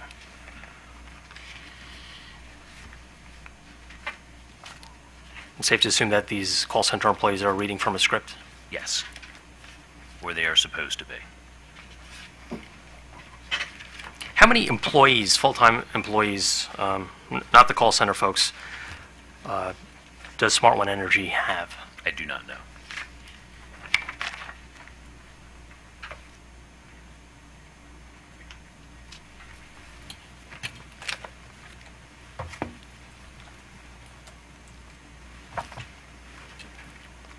Looking through the evidence that's in the record, I see a number of recurring names. Can you tell me who is Morris Klein? I believe that he is the owner of Smart One Energy. Who is Ellie Klein? I do not know his title. Who is Rachel Klein? I've not heard that name before. Rachel Klein apparently signed the check that had been admitted into evidence. Check number 3084, dated March 25th, 2019. A check to one of the three customers. Okay. This may or may not be helpful to Your Honor, but I was hired for the purpose of responding to these complaints. I've not been representing them for a very long time, and the scope of my representation has been limited to this, so this is not a client that I've had for a long time. So some of these background questions are just not information that I've been privy to. Okay. No, I appreciate that clarification. You may not know the answer, but I'll ask a few more anyway. Do you know whether or not the company has a general counsel or legal department? I do not know. Do you know if they have a chief compliance officer? I do not know.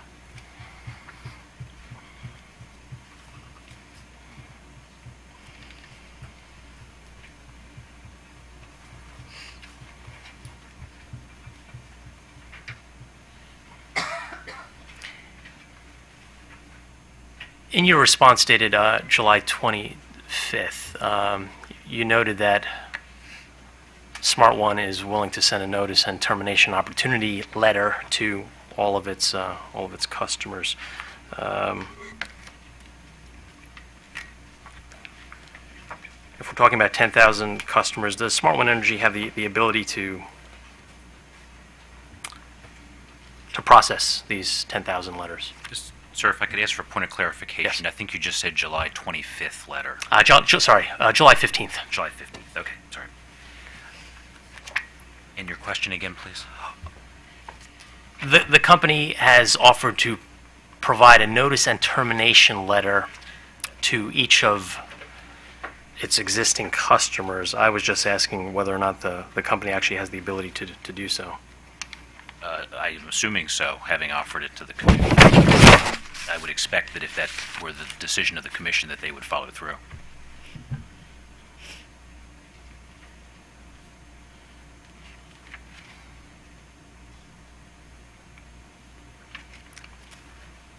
Thank you. Commissioners, do you have any questions? I do. Commissioner Herman. On that same line, Mr. Chasen, the July 15th letter says that it's going to summarize the contractual terms and provide a 30-day window to cancel service and receive a refund of the difference between standard offer service and the rate charged. How would that, since the customer enrolled, what refund would the customer be getting? I don't know that there's any good line to be drawn other than for the period that they were a customer. It's difficult for me to draw a line and say that they should get 2 months or they should get 3 months, given that the argument could be made that this is void ab initio. Indeed. So you're suggesting then that the refund would be between the standard offer service and the rate charge since the date the customer was enrolled? That's my expectation of what I would expect the commission. And that would be for these periods that the chairman just walked you through? Correct. Okay. And you believe that Smart One has the capability of determining what the rate was, say if these customers were enrolled in 2017, going back and looking at all the seasonal rates and being able to determine the appropriate rate, the SOS rate? Again, as I said to the chairman, as their counsel having offered this up, my expectation is that what's being offered to the commission is sincerely intended to be followed. I don't know enough about their underlying operations to be able to believe otherwise or to have a different opinion. So I'm trying to answer as clearly as I can. I would not have put this before the commission if I believed otherwise, but I'm not their CEO or their CFO or their CO. And is anybody here on behalf, from the corporate offices of this company? They are not. They're not. Okay. So, do you know how many customers have been enrolled since 2016? I believe that the figure that I have for the 5-year period going back is approximately 17,000 distinct customers. For the 5-year period since they got their license? No, their license was longer than that. Longer than the number that I have is 5 years, and it's 5 years. 17,000. 17,000 over that 5 years. Okay. Has the company been enrolling customers since the complaint, the staff filed its complaint? No. And was the company enrolling customers on the day before the staff filed its complaint? I do not know the date that they stopped enrolling or attempting to enroll new customers. I just know that they voluntarily stopped seeking new customers when the complaint was filed. And that was, the initial complaint was May 10th, 2019, I That's believe? my understanding, yes. Okay, thank you. Just to be clear, Mr. Chasen, over the 5-year period, you stated that Smart One Energy had 17,000 customers, but today they have 10,000. That's my understanding, yes. Thank you. Yeah, I think most of the questions have been asked. I just wanted to confirm that since 2016, you said there have been up to or as many as 17,000 customers enrolled. Is that what I just heard you say? No. What I said was the question that Commissioner Herman asked was since 2016. I don't have that number, but the number that I gave to her was that over the last 5 years, so I guess going back, Okay. a little longer than what her question was, that it was approximately 17,000 customers over that period. Okay. And when you're talking about the 17,000, to your knowledge, was there ever a contract signed as required by law with the wet signature? Not as I understand it. Okay, so I was looking at the OPC filing. It is the company's contention that never at any time has there been a contract signed by a customer.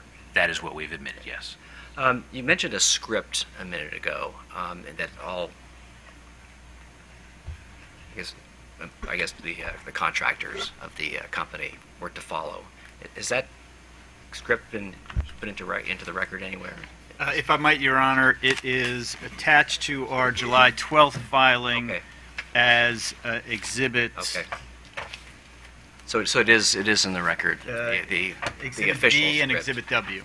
Okay, and to your knowledge, since I obviously overlooked the script, did that script ever discuss a discount? Okay, It does. It does say in the script that there is to be a 10% discount, I think is what I heard on the recordings. If it would That be would be helpful, I can hand available. these up to you if you want to take a look at them. I just wanted to just confirm that in the official script, a discount was offered of 10% in the first 2 months. What it says is that your account has been qualified to get up to 10% discount for 2 months. Okay, so that's in the official script. Okay. Correct. All right, thank you. I have no more questions. Thank you. Mr. Chasen, if I could follow up on Commissioner Herman's question, just to be clear, the offer that is being made by Smart One Energy with respect to this letter, the letter would only be sent to current customers, correct, not past customers? That's correct. And the letter would not just go to the 3 customers, but all 10,000 current customers? Correct. So all 10,000 customers, if I understand correctly, would be eligible to receive a refund of the difference between the Smart One Energy rate and the standard offer service rate, regardless of how long they've been a customer of Smart One? That's correct.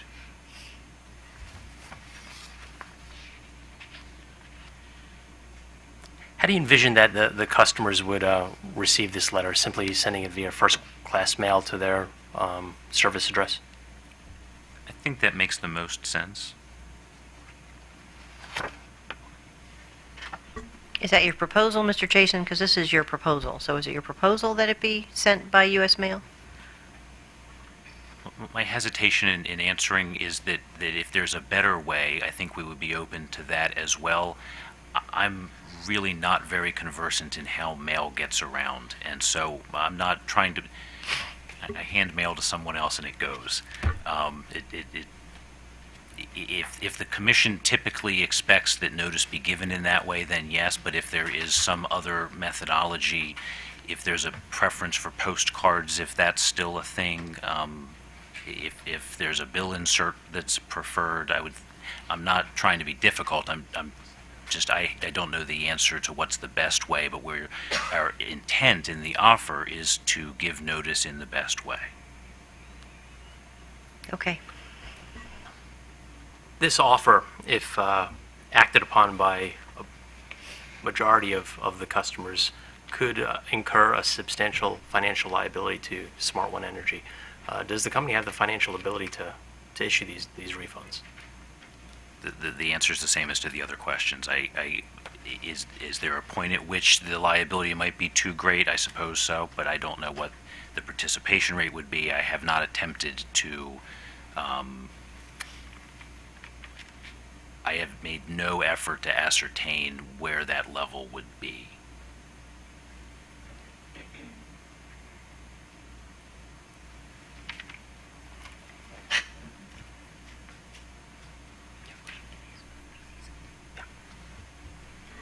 Mr. Fields? Yes.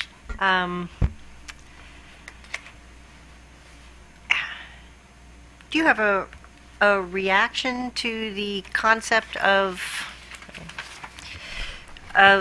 providing notice to the customers and a refund for over, not saying that there wouldn't be a fine, but also, what's OPC's reaction to the refund Right. concept? Thank you, Your Honor.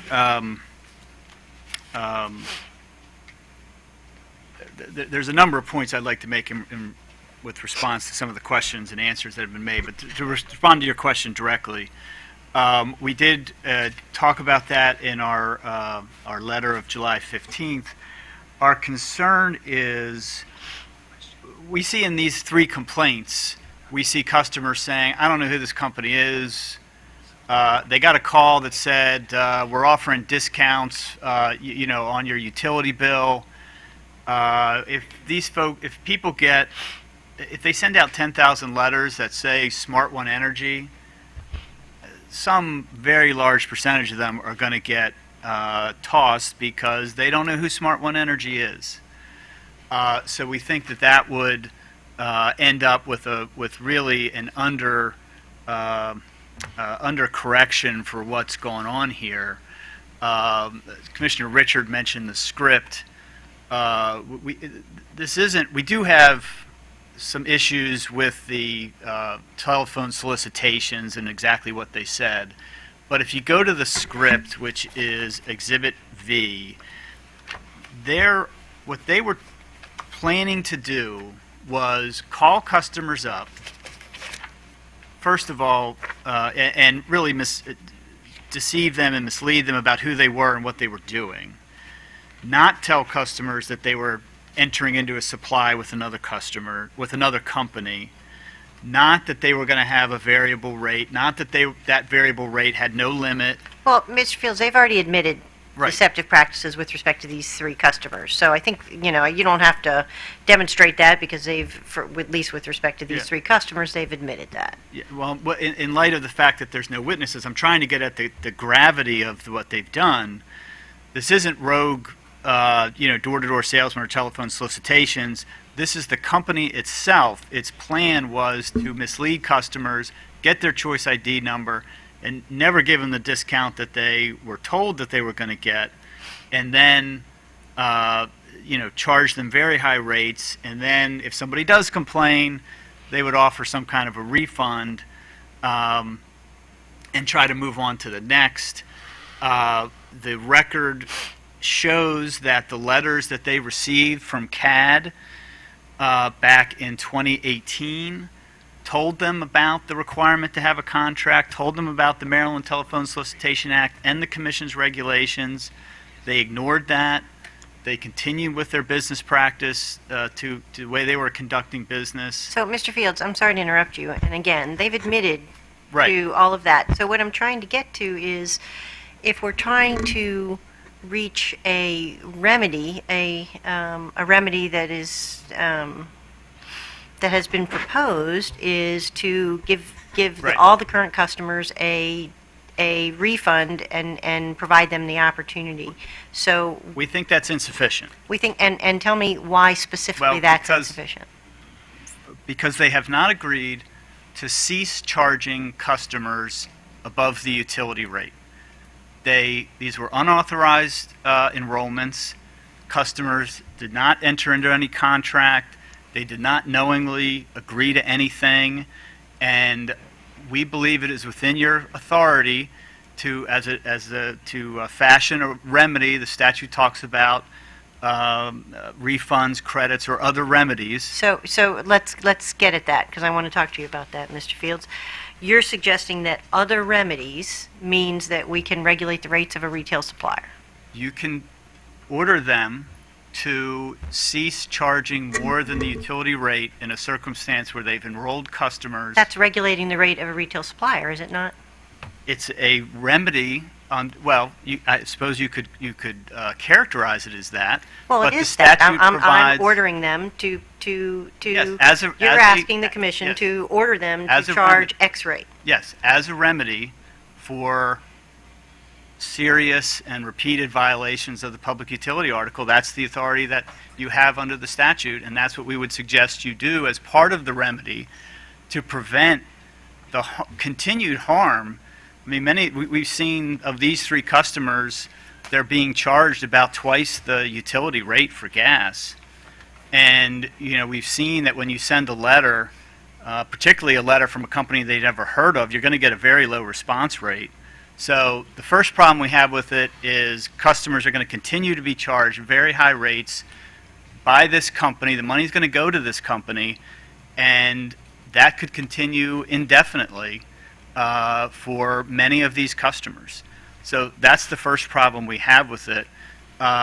Second, it is a step in the right direction to offer refunds to customers back to when they started service. And we would encourage, now there's many specific issues that come up with sending that type of a letter. We, in our July 12th filing on page 32, we listed some of the concerns we'd have that the letter specifically say that that this company is a natural gas supplier that's been supplying them gas service, that it was an unauthorized enrollment, that they're not following the Commission's regulations and Maryland law, a number of things. So we would suggest there would be a process where the company provided a draft of the letter and how they were going to provide this notice, allow parties to comment on it, and the Commission would approve it, because there are many details on that. We don't, so we would recommend that the Commission, continue, if it's going to go down that road, to continue that process to get a decent notice out, but recognizing that it's not going to get a high level of response because these customers just don't know who this is. Well, don't they get on their bill, doesn't it list their gas supplier? In one place it says Smart One Energy next to a therm amount and a rate amount. Right, and so some people may, if they look at their bill, they would see Smart One, so they might see that. If somebody studied, that part of the 4-page bill and noticed that there was a company name on there that they don't remember ever dealing with before, then some small percentage of the people might see that, and then they get a letter from Smart One Energy and they put those two things together and say, well, I better look at this and figure it out and understand what's going on. That's why we think there's going to be a small percentage of response. We also don't see why, if a customer is currently a customer, if you have one customer who's currently a customer but is not one of these three, and you have a customer who figured this out 2 months ago and said, I want to cancel, why the current customer would still get relief, and why why the Commission would not be providing relief to the customer who canceled last year. But your remedy wouldn't do that either, would it? I mean, Well, because we could only. we suggested in our filing, or we requested in our filing, that you order them to provide a refund for all the customers that they've signed up. That was in our July 12th filing. So two separate, the remedy, has to be a multi-part remedy. Stopping overcharging is going to deal with the forward-going harm to the current customers. Some of those customers will respond to a letter and ask for a refund. Many of them will not. So ordering them not to charge above utility price will at least stop the harm for those customers. I think those customers should also get a letter explaining the situation, allow them to go back to utility service if they want, switch to another supplier if they want. I suppose if they want, they could wait to see if for some reason really wanted to be with Smart One Energy, although I couldn't imagine why. Then they could wait to see if Smart One Energy was able, a moratorium on them soliciting customers was lifted. They could choose to sign up with them again. So there would be, but that's a remedy for the going forward. Going backwards is offering them a refund, and we think that should be include the customers who have gotten off this, gotten away from this company in the past. Again, that's part of our list of suggested remedies in our July 12th filing. Okay, thank you. Your Honor. So we've transitioned into the phase. Do you have more? Well, Your Honor. Pick up again on the other remedies, authority. Mr. Wilson, can you opine on that? Is that a broad authority that is offered the Commission, or is it limited in other parts of the law or public utility article? As far as I know, it's a broad remedy, Your Honor. Okay. I did want to comment on Mr. Okay, so Field. it is. I just want to be clear. So, Yeah. Because I thought Commissioner Herman asked an important question about, whether or not this would be setting the rate of a retail supplier, or if it is an authority we would have in this circumstance under the other remedy authority. I did want to comment on the notice and termination opportunity that Okay, the... so that was a yes then. Yes. Okay, thank you. That Smart One proposes here, and the low response rate that could be expected from the letter that was sent out as proposed here. I think for that remedy to be effective, you really need to flip it. And that is, because the regs require an affirmative confirmation and consent in order to have a contract, you still need to get wet signatures from those customers, or else you remain out of compliance.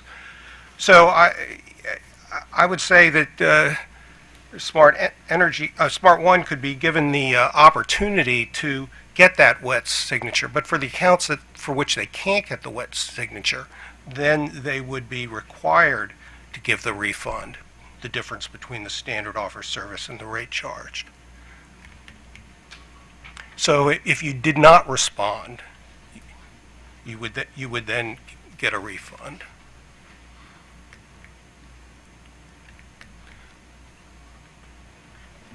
Otherwise, there's no affirmative confirmation that you want to remain with Smart One.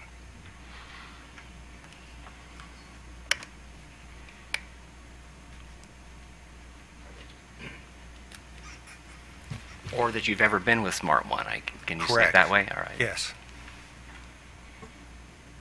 I was going to allow the parties an opportunity to opine and provide recommendations on penalty amounts and levels. We seem to have already transitioned to that. So, and I believe we've sufficiently heard from the parties on paper, but I want to provide this final opportunity for parties to share with us any thoughts for consideration with respect to any penalty levels, remediation, or status of Smart One's licensure.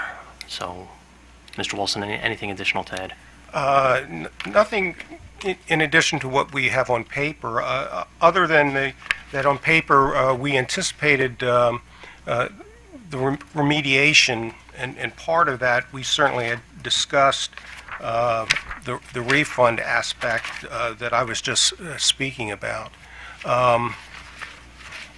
We didn't foresee Mr. Chasen offering this without our discussions. We assumed there would be a period in which OPC and staff and Smart One would get together and figure out just how to get Smart One back into compliance and what reparations would be made to those customers. But as far as the initial penalty of I believe it was $170,000. 70 was Staff Council's recommendation was $170,000. We thought that was fit within the scope of the Starion case and the other supplier complaint cases that the Commission has heard. Thank you. Mr. Fields, do you have anything additional to add? Yes, Your Honor, thank you. Just briefly as to the gravity of the company's conduct, we laid out in our pleading that the company, that their script itself, which comes from the company, not something that the representatives do, was deceptive and misleading, offering a discount that they never provided. Even that discount amounted to over $160 that one of these customers didn't receive. So even that part of it is significant. They did receive letters from the CAD division that spelled out the requirements for entering into a contract, and those were ignored. And so we have evidence that this is a company that either knew of the requirements and ignored them purposefully, or just made no effort to comply. Those letters are at our Exhibit N, page 5, and our Exhibit N, page 16. The company told customers through the CAD process, well, the most we can do for you is provide a refund back to the utility rate. That ignores the fact that they themselves were offering a discount, so they're not even they're even through the CAD process, they're providing misleading statements and ignoring the fact that they provide this illusory discount offer.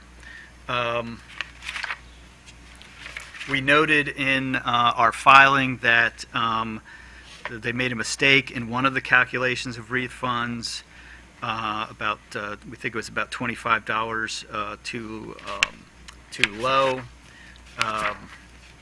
The rate that they're charging these customers on an ongoing basis is about twice the utility rate.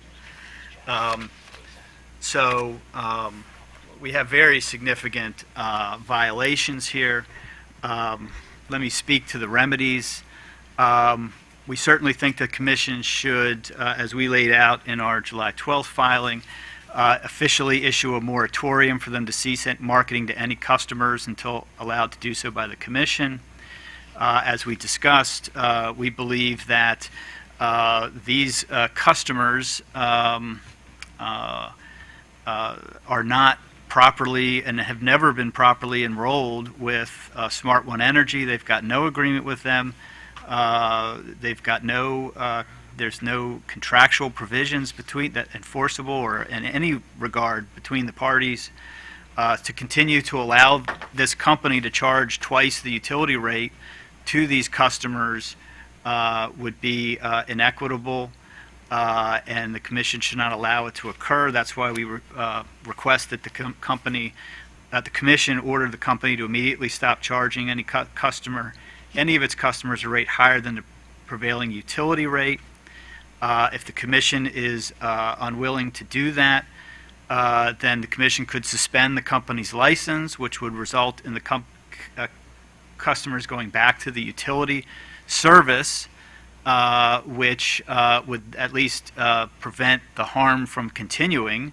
There could very well be some questions and confusion about that. I don't think it would be too onerous on any customers, considering they're going to be, all indications are they're going to be switched to a much lower rate. Mr. Fields, I hate to interrupt. On that point, I see a little daylight between suspension and revocation if we're suddenly going to return 10,000 customers to BG&E and Washington Gas. Well, I think I'm sorry. No. The reason I said suspension would be to retain jurisdiction over this company to go through the process of trying to get refunds to as many of these customers as possible.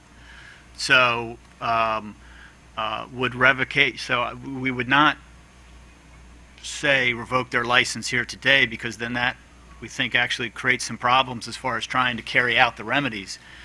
Suspend the license.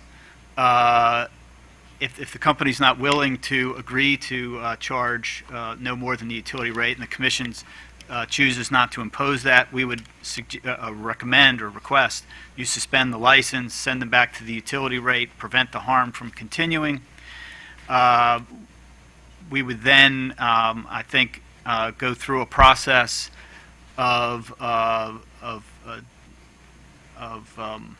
getting the details straight for a letter from the company to all of its customers, current and past, seeking to provide them a refund for all of the excess charges that they've applied to their bills since these unauthorized and illegal enrollments happened. And that would include both current customers and past customers. We went through and counted up violations of Commission regulations, the Maryland Telephone Solicitation Act and the Consumer Protection Act. We went through the transcripts and looked at all of the misleading and deceptive statements for these 3 customers. Let me emphasize that. When we counted from violations from 1 to 95, we were only looking at these 3 customers. We did not add any violations regarding customer A where they say they don't have a copy of the recording. That in and of itself is probably a violation.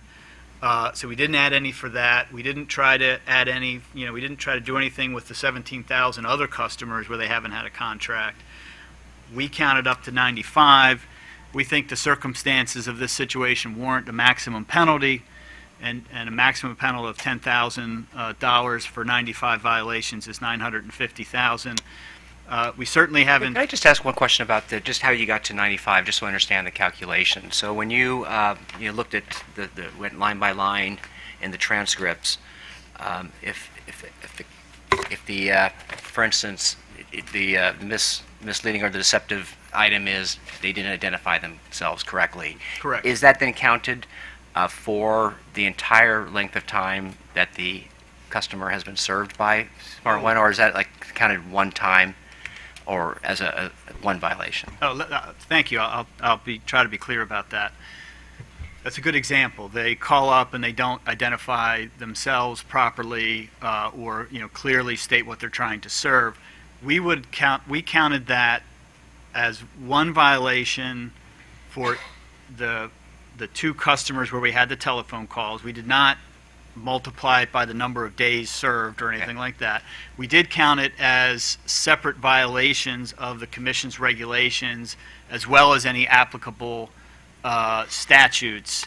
And we spell that out on pages 14 to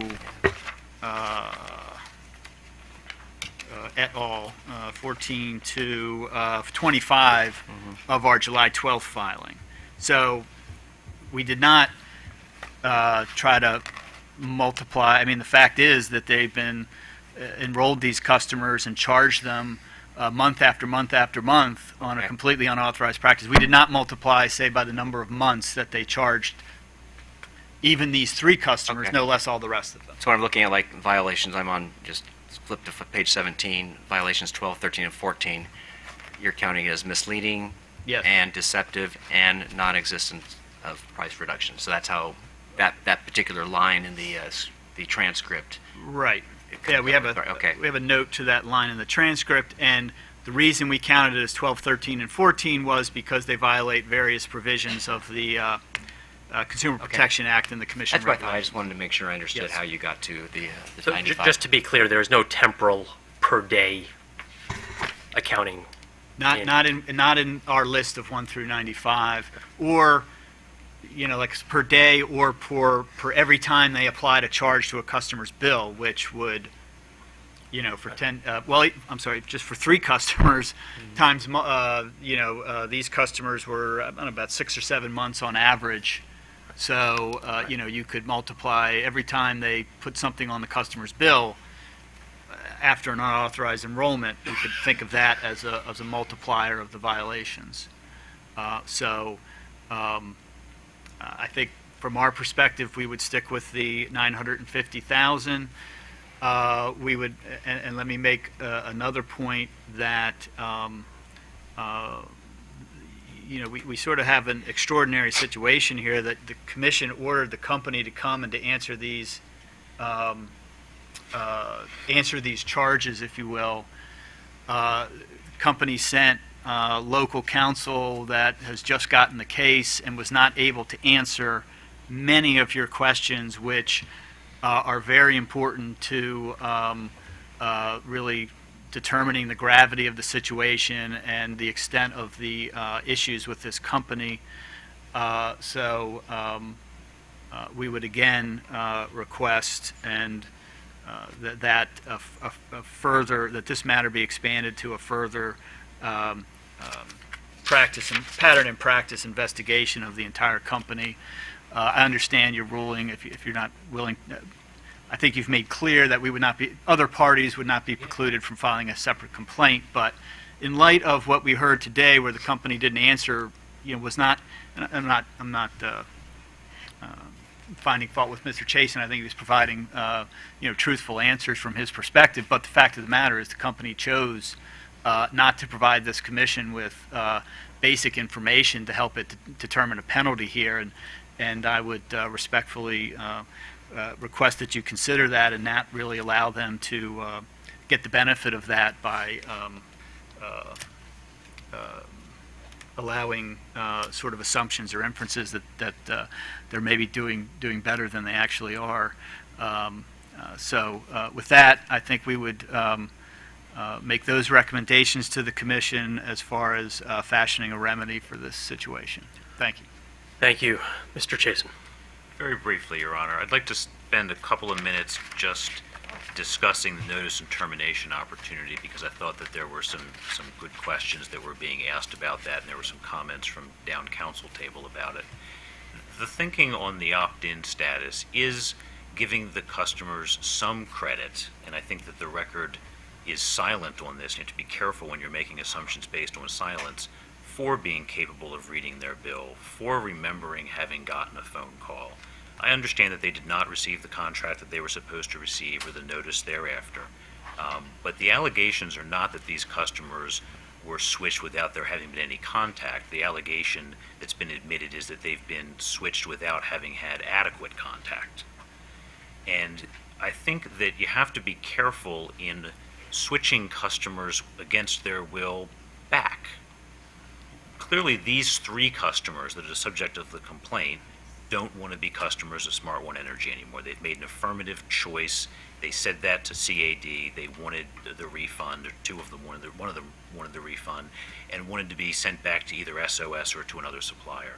I don't think that the record evidence can assume that as to all 7 or 10,000 customers, whatever number you want to come up with, that they don't wish to stay and that they do wish to be switched back. And I think you have to be careful in an opt-out situation that you're not also confusing and effectively reverse slamming customers. And that was the reasoning behind structuring this offer the way that it's offered, is to get the information to them, make sure that they now have in their possession the necessary information to make an informed choice.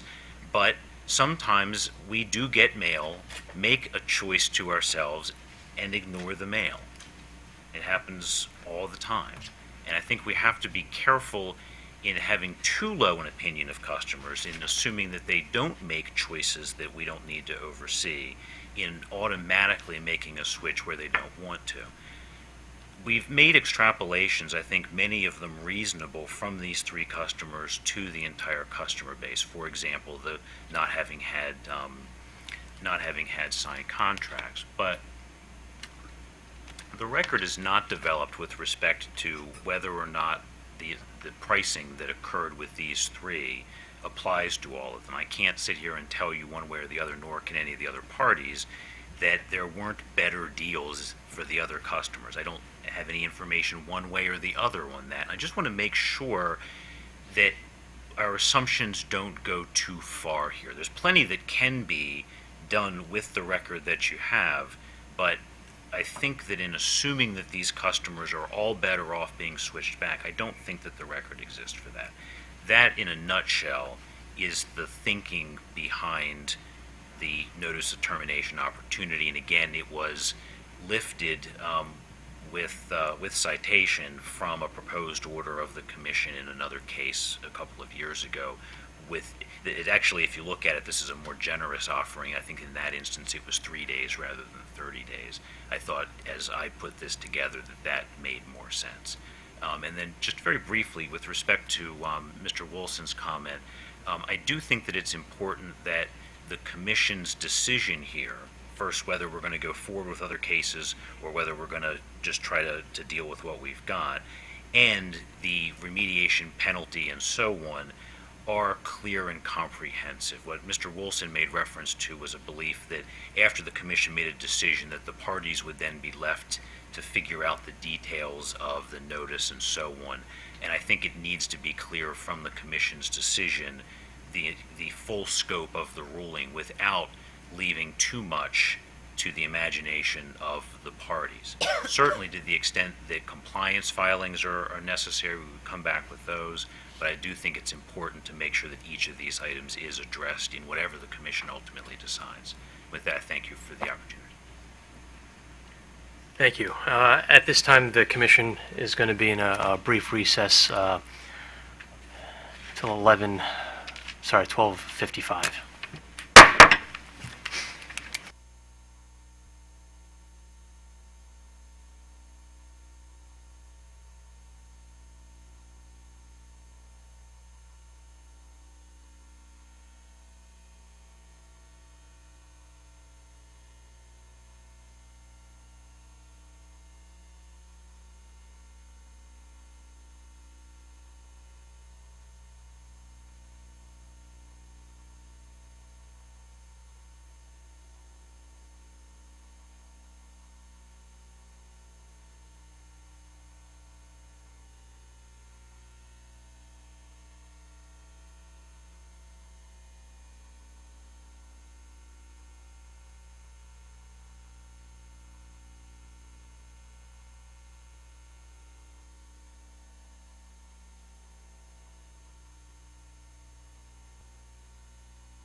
back on the record in the matter of the complaint filed by Commission staff against Smart One Energy LLC.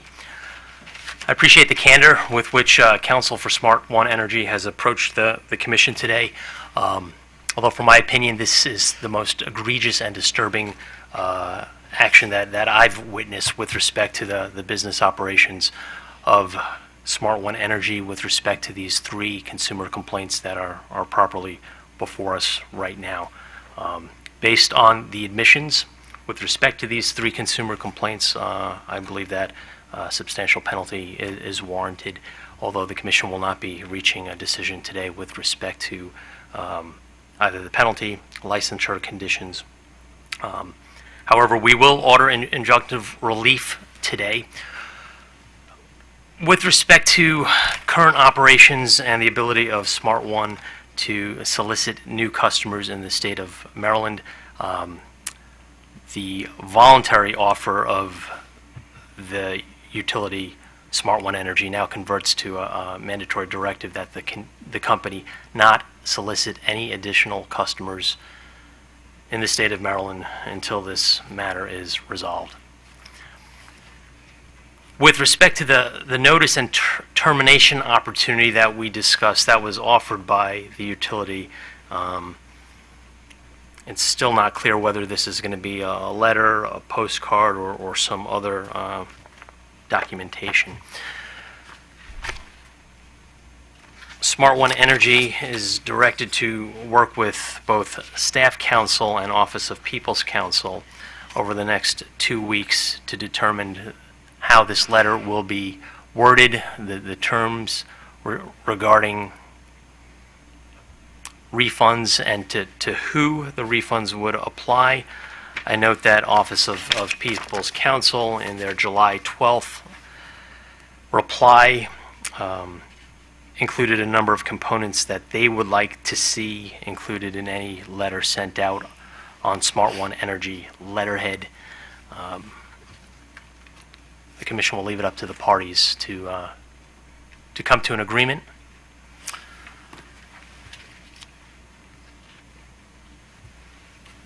And file that letter with us 2 weeks from today on July 31st, 2019. Simply based on the 3 consumer complaints, the were provided, the tape recordings of the customers that were provided and that I've listened to,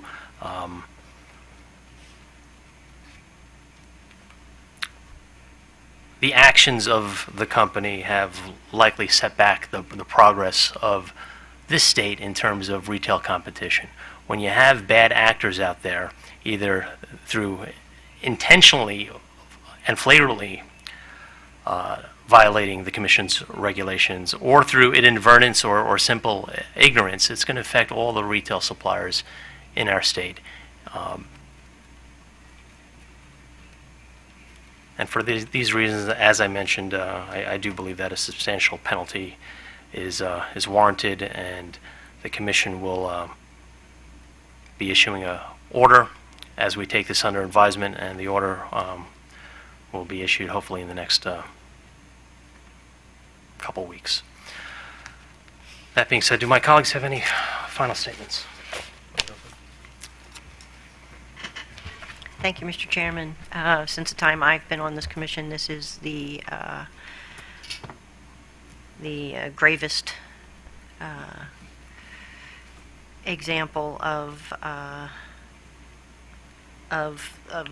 supplier failing to comply with the regulations. I think any of our regulations, and so I agree that this is a very, very serious matter before the Commission, and I think that I look forward to working with my fellow commissioners on determining the best way to move forward with this matter. Yeah, and I would concur with both of my colleagues. I think we were talking about adequate contact. I think these are some of the worst kind of violations that can take place by a retail supplier. And I absolutely agree, this does imperil and really set back retail competition in the state of Maryland. And these types of actions, these types of practices just cannot stand. A company that does do these types of things should not be doing business in the state of Maryland. So I find these very, very grave issues. And I would also just add yet that we also need to make sure that there is an